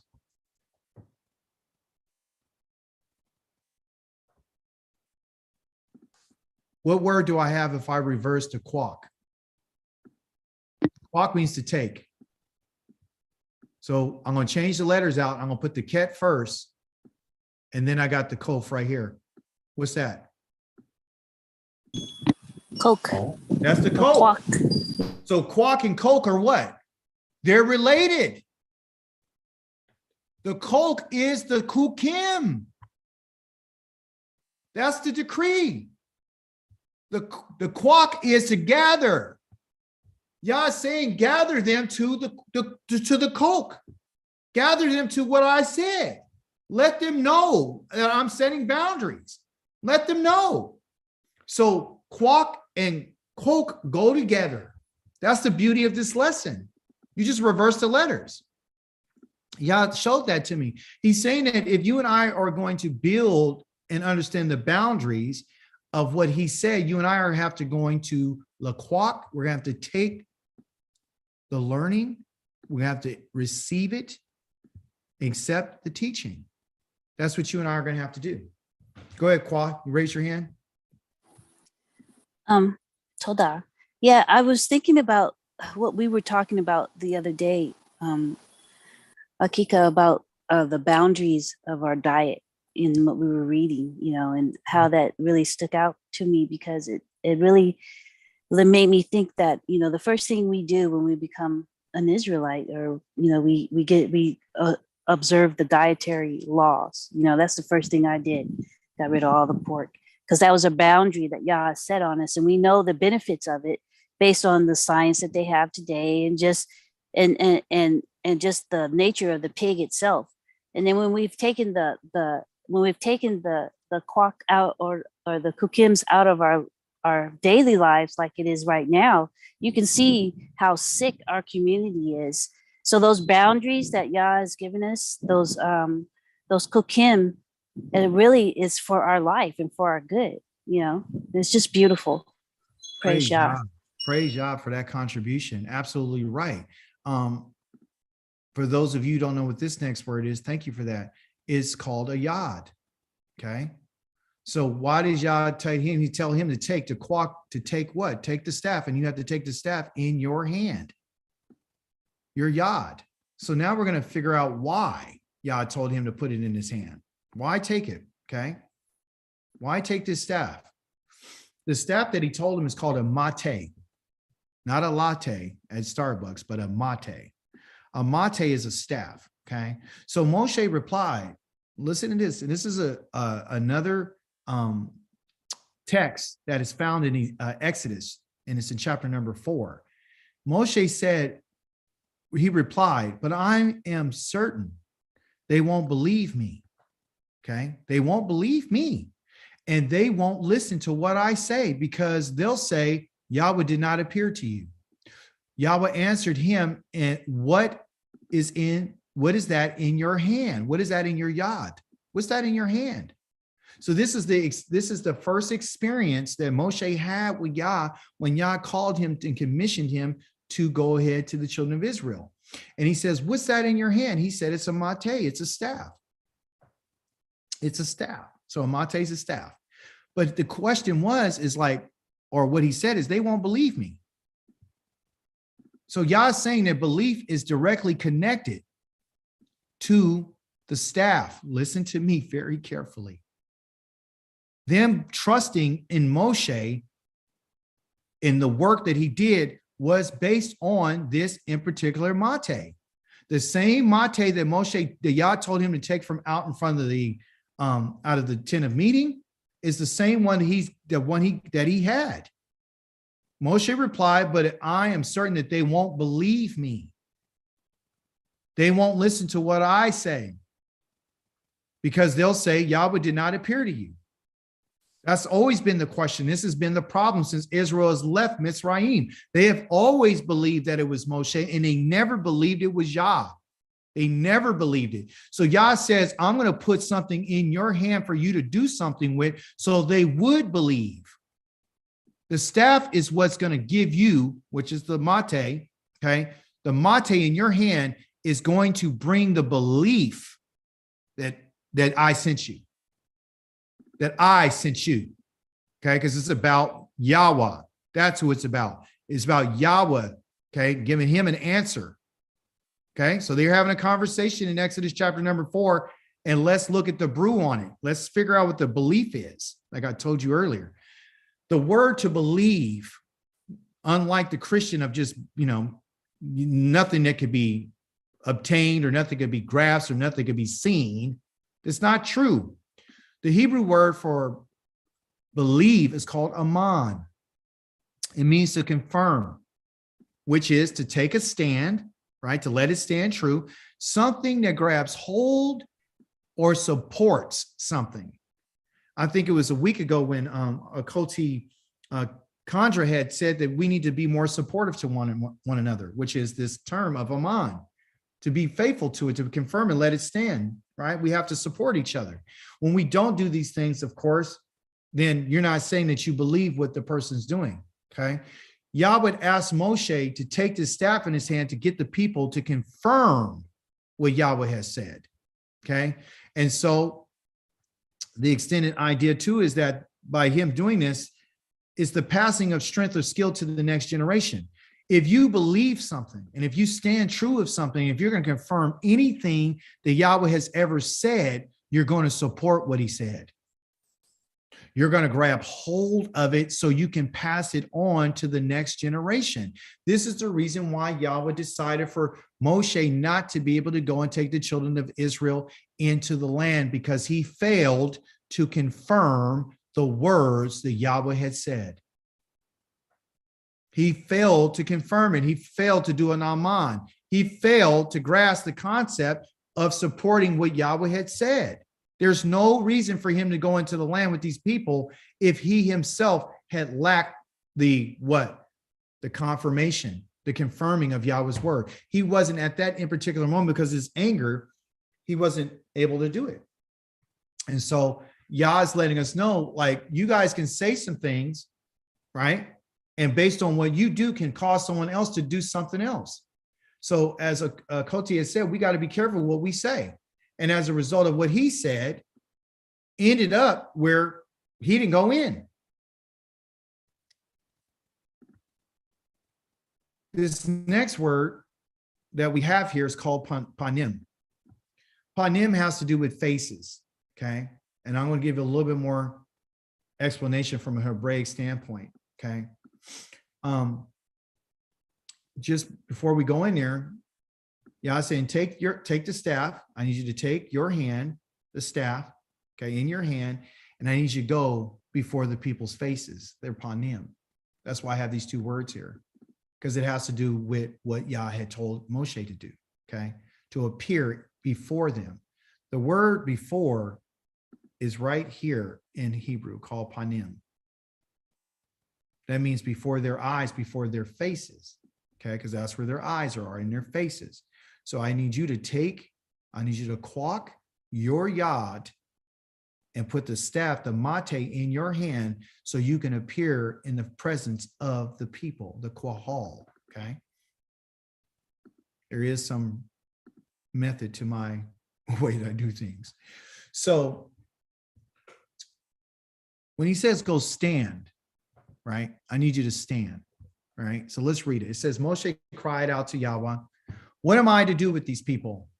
They're ready to stone me. Yahweh answered Moshe, go on ahead of the people. Bring with you the leaders of Israel, not Aaron, your brother, the leaders. Where's this at? This is in the book of Exodus, chapter number 17.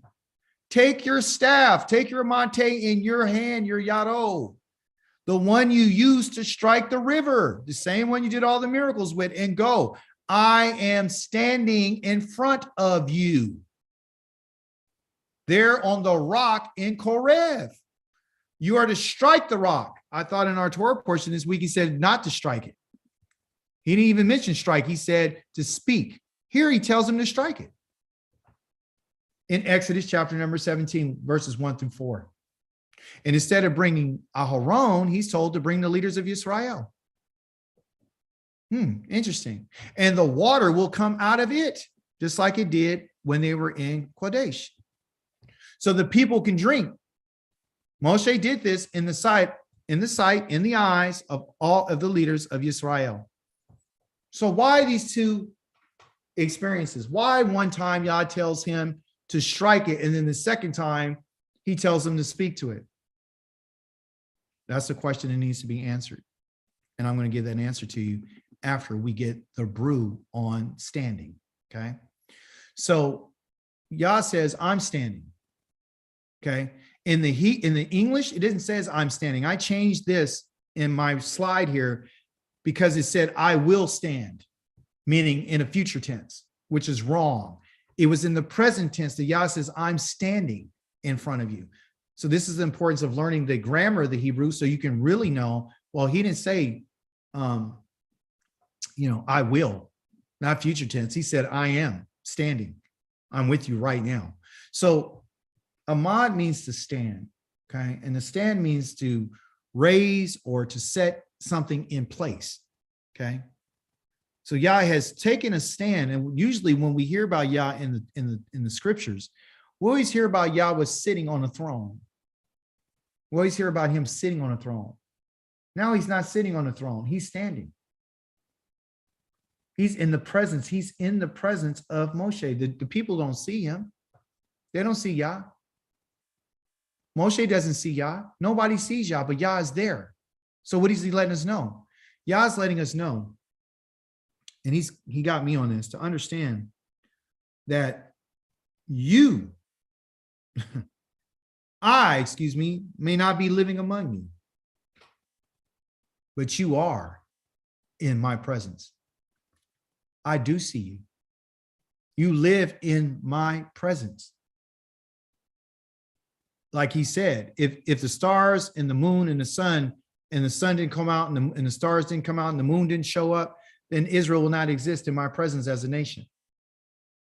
Even though Yah is not living among us, you and I still live among him. That's what he's trying to let us know. I'm always in front of you. Okay. You're always in front of me. I see everything that you do. I know what's going on. Okay. I told you panim means faces. Why does Yah want these people, or wants Moshe to strike this rock in the presence of the children of Israel? He wants them to strike this rock in the presence of Israel because this is the first time that he was going to give them water. And it was used with that staff, the same staff that he used to strike the rivers, the same staff that he used to turn the water to blood, the same staff that he used to strike the dust of the earth, the same staff that he used to bring the lightning and the hail and the thunder, the same staff that turned to a snake and ate up Pharaoh's magician snakes, the same one is the same one that he said strike that rock with, right? The authority, letting you know it's my authority. So I'm letting you know that the people, when they looked at this staff that Moshe's carrying through the Torah portion, they're supposed to be looking towards Yahweh. The reason why Yah tells them, Moshe, to not strike the rock this time is because the children of Israel had asked the question, and I didn't put it up here. Forgive me for the slide. I didn't put it up here. The question that they had asked, and I don't want to misquote it. So I'm going to look at it right now in in Exodus chapter number 17. They had said something, and I'll read it right here. it says that verse number 7, the place was named Massa after he struck it and the people drank the water. It was called Massa, meaning testing, and Meribah, called quarreling, because of the quarreling of the people of Israel, and because they tested Yahweh by asking, is Yahweh with us or not? That was something that I really should have had in this slide. Those places were called quarreling and testing and arguing with Yah. Okay, so this is what Israel always done. And what they asked was, is Yahweh with us or not? Okay, so let me put it all together for us without confusing us too much.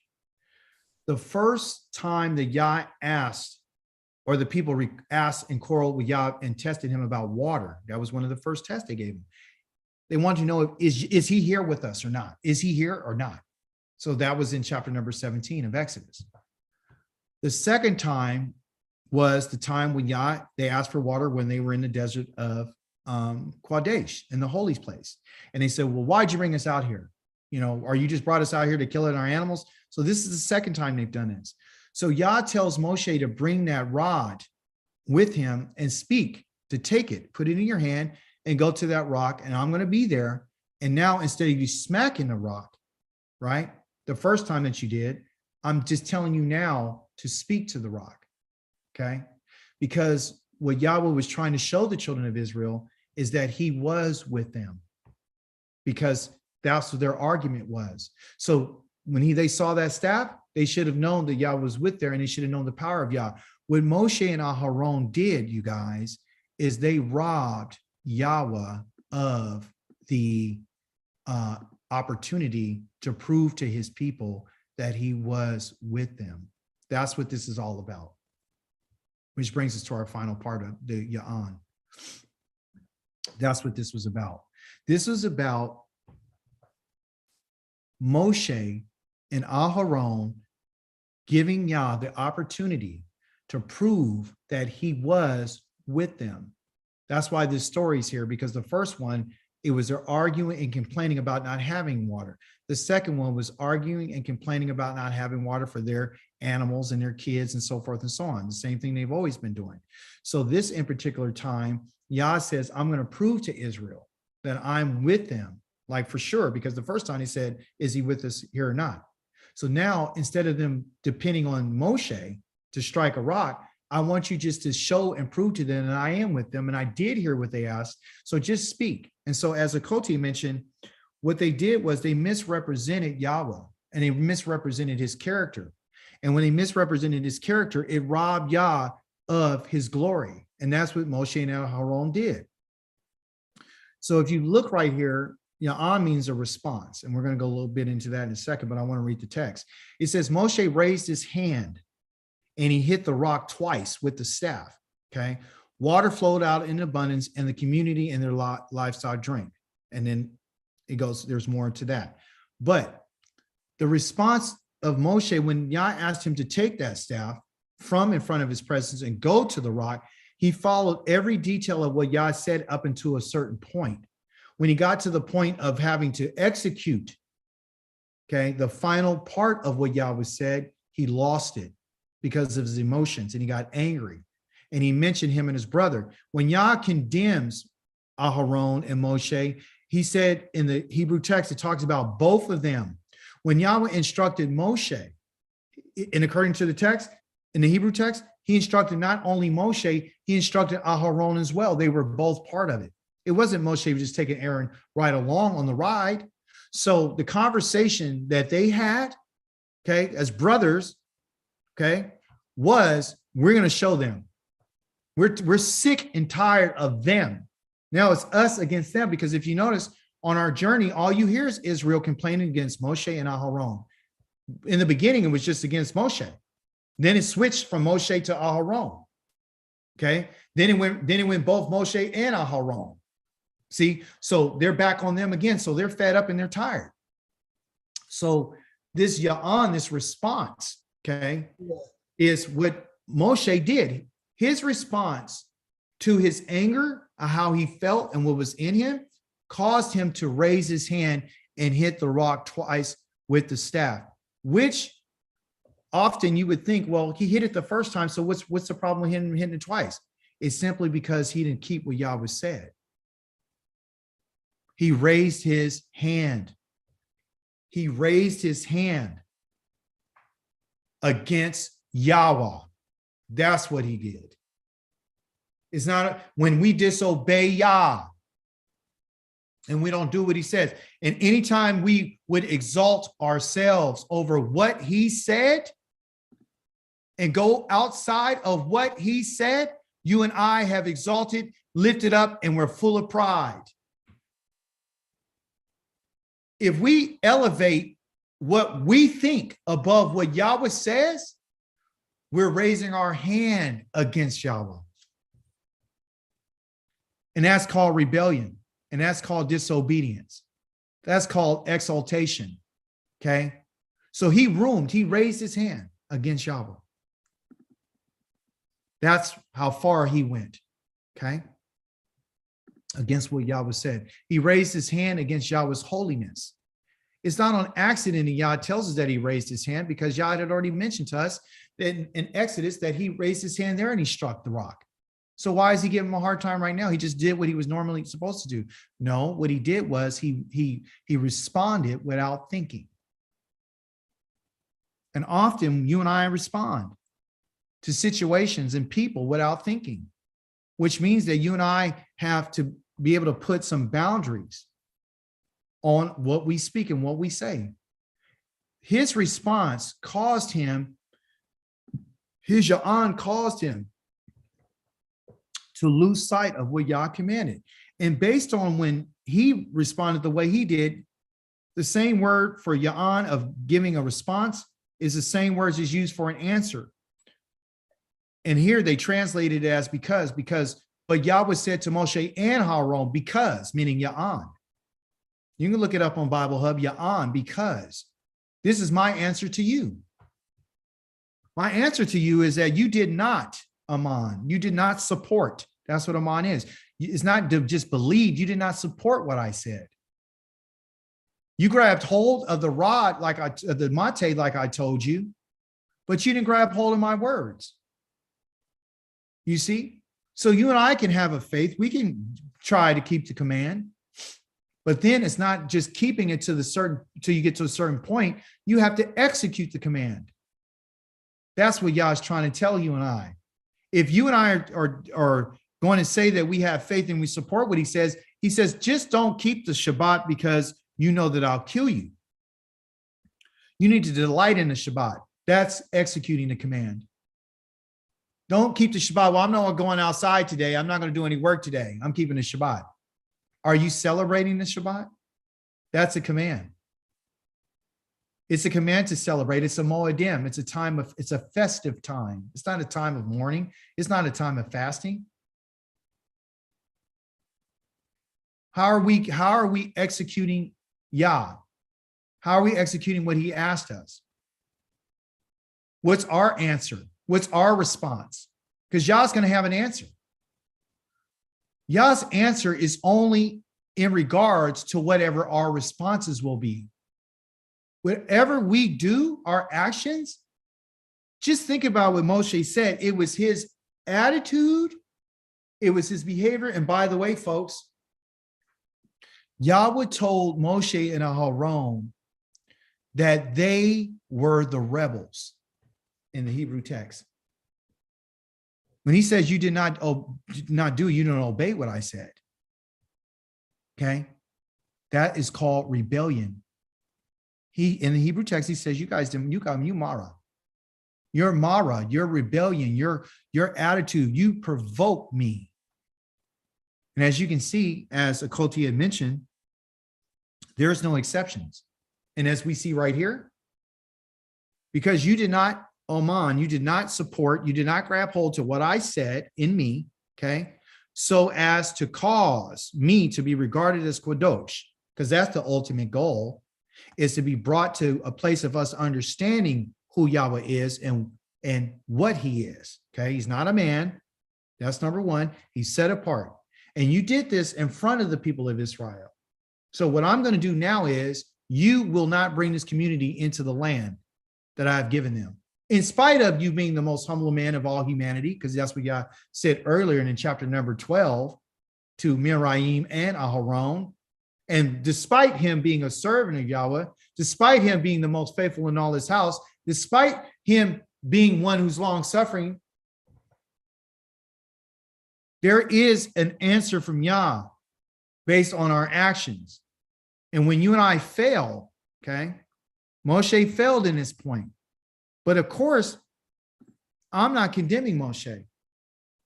I'm saying that Yah has given him the response according to his actions, to what he did.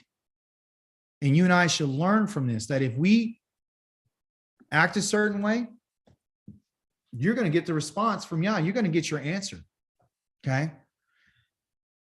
You all know what shalom means. It means to cease, but also means wholeness. It cease from your work so you can be whole, so you can, revitalize yourselves. I want us to understand that we need to cease from this idea that we don't have to learn. Get that out of your system. Cease from the idea that you don't need improvement and you don't need to be coached, or you don't need to be led, or you don't need to be taught. Cease from the idea that the Hebrew language is not important. Let that cease. Put an end to that, okay? So you can be whole. Yah is asking for us to seek the wisdom, which is the kokmah, the da'ath, which is the knowledge, and the understanding. So you can learn how to ask the right questions, have the experiences, so then you would learn how to build your family, how to build your business, how to build your life. We need to stay within the set boundaries of Yahweh. We know that there's walls that are put up and there's boundaries that you and I should not cross. And they're there for our protection. They're not there to restrain us and keep us from going anywhere. Yah's desire is for us to be safe and to be secure. And that means to be separated from certain individuals. That means being called out from among the nations. That's what it means. It means that, a lot of us like to hang out with people that are still part of the nations, and we're not being examples to them. We think that, we're, being, good people and so forth and so on. And they keep, you keep hoping that they're going to come along and they're going to turn to Yah. And you think by your example that, by you just going out and being nice to them, that they're going to get it. And the fact of the matter is that there is a group of people out here to hate Yahweh and have no intention whatsoever. So you're spending your time with them in, as Akoti mentioned, being distracted from the purpose of your purpose. Yah has designed walls, which are called kukim, for us to protect us and to guide us and to teach us. We need to be careful in our speech. As we noticed from Moshe, he let his anger get the best of him and he forgot. He was only going off of what Yah said to him before. He had a lapse in judgment. And so therefore, instead of him following the command, he went what his experiences were. So he went off of what he felt. He did not glorify Yahweh in the presence of Israel. That was Yah's opportunity to prove to the children of Israel that he was with them. Chapter number 17, they were asking, is Yah with us or not? Yah said, strike the rock, and water came out. So this right here was the opportunity that Moshe and Aharon stole from Yahweh. They took that away from him. And he says, because you've done this, you're not going to be bringing this people into the land. They stayed with the children of Israel as far as they could. Aharon died, Miriam died, and Moshe eventually ended up dying after being with them for over, an extended period of time. And he begged Yah, let me see the land. Yah says, no. He asked him again. He said, don't ever mention it to me again. I said, no. Yah doesn't change his mind. Okay. And as Akoti mentioned, his actions and his words are immutable. There's nothing that can be said or done. And by the way, the word for statutes in English is called, statutes that they use in laws. They have the thing that you call statute of limitations. Well, Yahweh has statutes, but his are called kukim. And there are no limitations on the kukim. They're forever, okay? We need to change our attitude, because our attitude can either be that of sweetness or it can be bitter. What I mean by sweetness is like if you and I have a a bitter attitude towards the Creator, then more than likely you're going to have a bitter attitude towards everyone who's involved in your life. Yah's looking for us to be sweet like the waters that he made sweet, to be something that could be, accepted, and something that could be, you could be refreshing in someone's life. Having a bitter attitude can really, really cause a lot of grief for everybody, including ourselves. And finally, our actions are going to be our answer. That's our response. How you respond to Yahweh in kind is reflected in our actions. It's reflected in our actions. So whatever actions you and I take, that's the response that we're giving to what Yahweh has asked us. And as a result of that, Yahweh will then give his answer. And as he has indicated in the prophets and in Ezekiel, he says that anyone who is a rebel will not enter the land of Israel. And that word rebel there is marah. Anyone with a bitter attitude, anyone who's decided that they're going to, provoke me, and they're not going to do what I asked them and have a bad attitude about what I said. They go against what I said. And that could be to our own detriment, to our own fault. So that's the presentation and the teaching I have today on Kukwa that I wanted to share with you. And again, Ma is asking questions. Zav is the commandment. Kwahal is the symbol. Ya'an is the answer.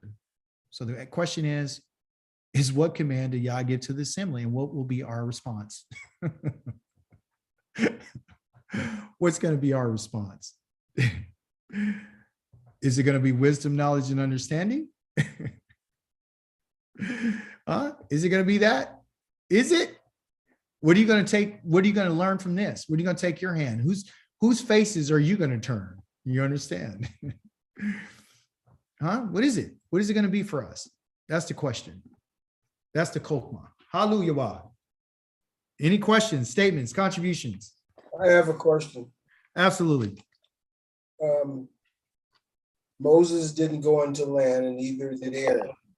Yes. And neither did the people that died in the wilderness. Correct. The question is will their seed enter into the land when he comes to get us? If they're in existence, that's an excellent question. Remember, Yah says it's about an offspring, and as a Koti Azania always brings out, which I love, is that there's a remnant. There's a small group of people, okay, that are going to be faithful to Yah, and there's another group of people who are Yah's enemies. I can't say it any clearer than that. Those who love Yah and those who hate him, right? So it doesn't matter what family you're from. If you have decided to take a position of rebellion against Yahweh by saying that I'm not going to do what he says, and you're going to provoke him, the provocation did not begin with you. It began with your ancestors. And so if you're going to perpetuate that rebellion, because Yah did say in Isaiah chapter number 65, for a reference for you, read chapter number 65 of Isaiah, he says, I want to pay you and your ancestors back. Yah has never fully paid Israel's for all their sins. Never. The judgment of destroying them that he said, ooh, move out the way and let me kill them. That's never took place. But he did tell Moshe in Exodus chapter 32 that, Moshe, well, just write me out, blot my name out, let them go. He said, no. Whoever sins against me is the one who's going to die. And we find that in Ezekiel 18 as well, and 20. So whoever the person is decided they're going to take a position of enmity and rebellion against Yah, are not going to make it, regardless to what family you're from. You're not going to make it. If you have disdain and hatred towards what the Creator said, you're going to be devoted to destruction. It was interesting that the children of Israel were willing to ask Yahweh to hand the people over to him who went to war with them and took some of their captives. They were able to ask Yah, and Yah heard them. It's funny because immediately after that, I was asking, well, how could they ask for the heads of their enemies and destroy cities and kill everybody and destroy everybody? But when it came to something as simple as asking for water, they didn't ask for water. They complained. How is it that we can ask Yah for things like kill everybody, but we won't ask him for the simple things? See, So the long and the short is, Aki, that some people are going to make it and some are not. There's people in my family I know are going to die. I know it for sure. And how do I know this? Am I a prognosticator? Am I a prophet? No, I know this. Yah will not be mocked. Okay. He's not going to be mocked. He's not playing games with us. This is the end game. This is over. This is the last time. There is no more exile for us. There is no more oppression after this. There's none of that. None of that. It'll never happen again, according to what he said. I stand on what he said. I support what he says. I am on this. He says, Moshe raised his hand up against Yah, what Yah said.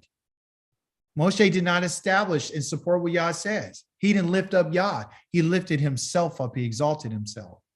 Anyone who takes on that position, this says that they're going to lift themselves up and exalt themselves above what did Yahweh say. They're not going into the land. They're not. And there's nothing that you, me, or anyone else can say, except for blessed be Yahweh. Matter of fact, in the book of Zechariah, it says that the people that commit any type of thing, we say, may Yahweh strike you dead. Well, where'd they get that saying from? Because Yahweh's going to strike Israel dead. In the wilderness, he's going to kill the people who are against him. If you go to Ezekiel chapter number 20, read it today, you'll find out Yah's bringing every one of us out of our place of exile. Everyone's going to the wilderness. So he says, I can judge you like I did your ancestors, face to face. Face to face, for that means you and I are going to see the fire. We're going to hear the shofar, and we're going to see the thunder and the lightning and the dark, Arafel, dark clouds. And then Yah's going to speak. And those who fail to keep the covenant and fail to do what he says and fail to do Leviticus 26, which is to say they're sorry and to change their ways, fail to do Deuteronomy 30, meaning think about what's happened to you and turn back to Yah with a whole heart. I guarantee you today, like Moshe said, I'll promise you this, you're going to perish. That's the seriousness about our relationship with the King of the universe. He's not a human being. We don't understand all of his ways. I don't really understand why did he throw the hyssop and the scarlet and all that in there. I don't understand why he chose the red cow. Yeah, it's red. It reminds us of the earth and dirt. Yeah, I don't understand. I don't understand all those things. But what I do know is this. I understand what a kukwa is. I understand that it's a boundary. I understand that I better stay in line with it. I understand that I better try my best to do what he says. Otherwise, I'm not one of his favorites. He'll do me just the way he did Moshe. Matter of fact, he told Aaron to go up on the mountain. Come on, today you're going to die. You're going to die on Mount Hor. Get dressed up because you're dying today. Yeah. Go put on your garments, your breastplate, the koshin, everything. Dress up like you're going to the tabernacle.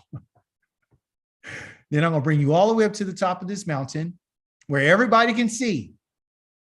And you're going to die today. Moshe is going to disrobe you, put the garments on your son. You're leaving today. That whole Torah portion had a lot to do with death. Death cannot be in Yah's presence. It cannot. You're going right where you go, down to the ground where you came from. Yes, Dawid said it. Go read Psalms 39 and see what Dawid said. He said, I kept my mouth quiet. I stay silent.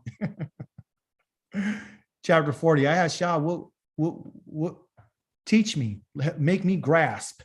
Let me grab hold of understanding that what my end will be. How I should number my days. Because this is where I'm going. Letting us know that you and I have to take account of our lives and be responsible for our actions and our conduct. You have to be mindful of what you're watching on television. You have to be mindful of where I'm eating. You have to be mindful of, hey, is someone trying to, break the boundaries and the borders that I have, the barriers that I set up. When barriers are broken, there's going to be consequences. When you and I go out to the left or to the right of Yahweh says, there's going to be consequences. You can believe Paul if you want. The Torah is for a murderer. The Torah is not for the righteous, it's for the murderer. That's what he said. That's his philosophy. That's his ism, the love of wisdom. We can believe philosophers if you want to. It sounds good. Because everybody can walk away scot-free, but it ain't gonna happen. It's not gonna happen. Okay. It's not. So let's just understand it's not gonna happen. Anyone else? Thank you for that, Gil. And Shabbat Shalom to you, Akoti Sharon. Akika, I just want to thank the people for the gracious remarks directed toward my presentation. I appreciate it. Thank you. Oh, you know what?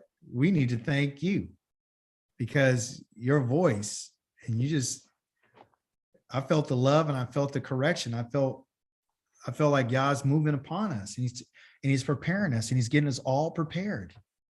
He's putting up these walls, you guys, for us to protect, to guard us from what's coming. When Yah comes, I'm telling you, when he comes, according to what he said, he's going to shroom bodies from one end of the earth to the other. The evidence of this is found in the book of Genesis, chapter number 6. Yah gets fed up with people.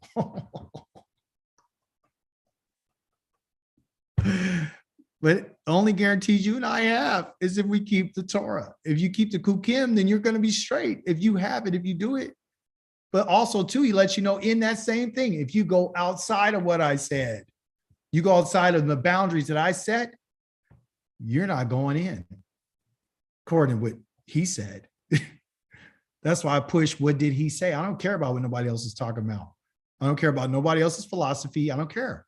What did he say? You can take him at his word or you don't have to. It's up to you. Azanya. I just like to thank Akoti Pam for the beautiful and just reverence she gave to Moshe. And, and it just made me think about him and the man he was and what he went through. And, how even like the word, like when we pray, how we've been taught in this world, we pray, we beg, right? But in Hebrew, to pray really means to reflect. We compare ourselves towards, the holiness of the instruction and Yohewaihe's holiness, but we can also do that with Moshe, and he is the pinnacle of brotherhood, to be always accused and put upon, but yet called for service and duty. And he really did not fail. He failed the Most High, but he really did not fail us. And what you said about us really made me reflect about who I am as a sister. And it really made me catch myself and humble myself and really think I got some work to do, So, I really thank you for that. You really brought that out so beautifully. Rabbi, yes. Thank you, Toda Rabah. Samaya, our sister, Samaya, Akoti, Samaya. Yeah, I would also like to thank Akoti Pam for her beautiful presentation. Everything was beautiful, but two things that stood out for me personally that reminded me to do is clutter. I need to clean clutter. I can't, it's been difficult to have lost my mom and dad, and I have not been able to donate or throw their things out. So I need to do that. And another thing I remember what my mom told me when I was a teenager was when Akoti Pam was mentioning about not to talk negative things about others. I was complaining and saying something negative to my mom about my sisters, and she says to me, lie down, and I did, and she said, spit. And I said, no. And she said, because it will come back to me. She goes, that's right. Don't talk about your family because it will come back to you. Wow. And it's so true. Like if you get upset with your child or your husband, and when you're complaining to your clients or people, they're going to remember that, and then they're going to have negative effect towards them, and they may not want to help them, and that will come back to me. That's just an example. Oh, So Pam's reminder, that something that I really it really touched me. And then for the Torah portion, yeah, I really love it each week because it gives me, I mean, I'm going to trust Yah and Torah with my dear life, because it's really have given me peace each week with all the chaos that's going on with mass shootings and so many things. So Torah just gives me such a peace. And then one more thing about Deuteronomy chapter 32, verse 8, where you mentioned today about Yah separating nations. I think that is so true. It's not just nations, it could be plants and animals. There's a reason why Yah has different herbs and different things. And for me personally, as you know, that I do farming just a little bit. And this is the first year that through Torah, I actually thought, some things are not doing well. So I thought, how about if I plant the plants separately, like all the zucchinis together, or the cucumbers together, or basil together. And you know what? Once I separated them with their own kinds, they're thriving. wow. So that's what really stood out to me for that verse, even though it was about different nations. And I understand why now, like, people want to get married to different races and different cultures, but there is a reason why Yah loves all of us, but I understand why he wants to keep the Israels together, or the Koreans together, or the European, or the different culture. It's not that he's prejudiced. It makes sense. You thrive, and there is peace. Wow. Even though it doesn't make sense, but it actually brings peace when you stay together, even with different families and different nations. And that's what I learned through cultivating my vegetables this year, by learning through Torah. That is heavy. That was profound, because that's the truth. Yah tells us not to even move boundaries that are set. It's against the Torah to move at one person's boundary. So boundaries are set, and they're guidelines, but also too for, to make a difference. And Yah has given certain nations their lands, and he's given us our land. And so even our land within itself, Yah has given a design and says, from this place to this place is yours. He's even set boundaries on that, right? Even though we're going to be the rulers and chief of the nations of the world, and Yah will rule from our land, there's even borders around our land that have to be respected. In a Torah portion, it said that they wanted to go into Edom's land. He's like, they wouldn't let them in. Yah says, I'm going to punish you for that. You need to give my people any water, but still, it was their land. The Moab, same thing. It's their land. It's their borders. So Yah is not allowing people to transgress upon people that they should not, unless he says, you know what, I'm going to open it up and you can, right? So that whole thing about borders that came to me this week, limitations, boundaries, walls of separation and division. So Yah's letting us know what it is. So what the Kukwath is really about is boundaries. And it's about separation for something to protect and to keep within that text. So thank you for that contribution. I love that analogy that you use between the vegetables, because you're right. If you put everything together, they won't operate properly. But if you put them in the proper place and you separate them together, then guess what? They're going to thrive. And that's what it is. You can't mix seeds. He tells us not to mix seeds. Don't put this with this and this with that. Let everything have its own place, because that's the way he made it. Just like the Shabbat. The Shabbat is a separate day. Don't try to smash the Shabbat in every other day. And don't try to do what you do for the 6 days in the Shabbat day. Separate the Shabbat day. Make sure it's nothing like the other 6 days. It should not reflect the other 6 days. It should be set apart and different in every area.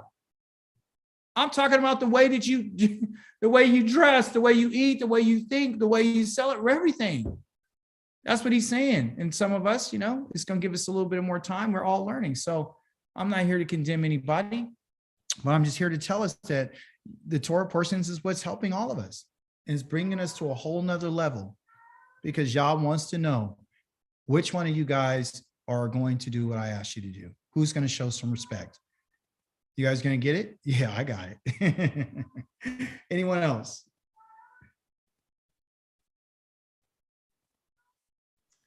I just had a comment. To me, it was almost like Moshe had begun to trust this rod more than he had begun to trust Yah. Because if Yah specifically said to speak to it, my power is going to be in you speaking to it. Why would you strike it? It's almost like you trusted the rod more than you trusted me. And what the Most High should have done was not allowed the water to come out of it, but he didn't, because he didn't want to diminish Moshe's authority in front of the people. But that in essence is what Moshe had done by striking it. Yeah, he did correct him. I love what you just said. He corrected him separately. He didn't go and announce it to the people. He knew at that moment. And Moshe did not do you know Moshe did not tell the people that he wasn't allowed to go in until the final day before he was going to die? And Deuteronomy, he tells them, you guys, this is what you guys made me mad. And this is what happened. And Yah told me this. And I tried to tell him that I wanted to go in. And he said, no, but he does mention it to them. But Yah never mentioned it to them. He did, in regards, and it was in connection to rebellion. He said, don't continue to rebel. And he's even speaking, using himself as an example. That's a great observation. That was an awesome observation, Akoti. Praise Yah for that. If I might piggyback on what she said, another reason why Yahweh allowed the water to flow was because there really was a need.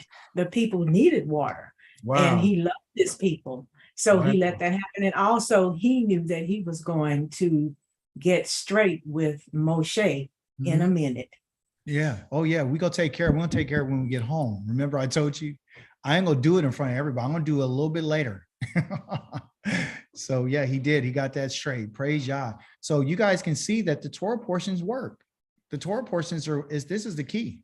It ain't just going through and trying to learn, how many books we can read. It's literally staying on the path. When you stay on the path, you're going to see so much. You're going to start asking some questions. You're going to gain some visual observation. You're going to have these pictures in your mind of what happened. And then you're going to go ahead and you apply that and say understanding. So we build, that's the understanding. Once we get the understanding, say, oh, I can take that now. So I know what these walls are now. I know what the Kukim is for. They're trying to tear the Kukim down. And then if you tear the Kukim down, you're tearing Yah's words down. You tear down the Kukim, you're tearing down Israel. You're tearing down their existence. Because Yah says the Kukim will not disappear. Yes, Azanya. Hallelujah. Yes, and it also, and the Torah portions to me also point out more about knowledge. It's like so much of us, when we get awakened, we want to come in and we want to know, we want to have so much understanding about so much, it's like we want to, like everyone wants to understand the whole quote unquote Old Testament or the Tanakh, and then they want to understand the Apocrypha, and then they run and they want to understand books like Jubilee and Enoch, and they don't even care if they're authentic or not. They just want understanding of them, and they want to apply the understanding, and they don't realize if you can just make sense and apply these 5 books, then all will be okay, Open up. These 5 books, right? So, and most people don't understand that. We just want so much, and they don't understand that learning is interactive. They just don't understand a lot about learning, and they don't understand a lot about understanding. So, yes. Praise Yah. Well, thank you guys so much. We will be having our class, but also too,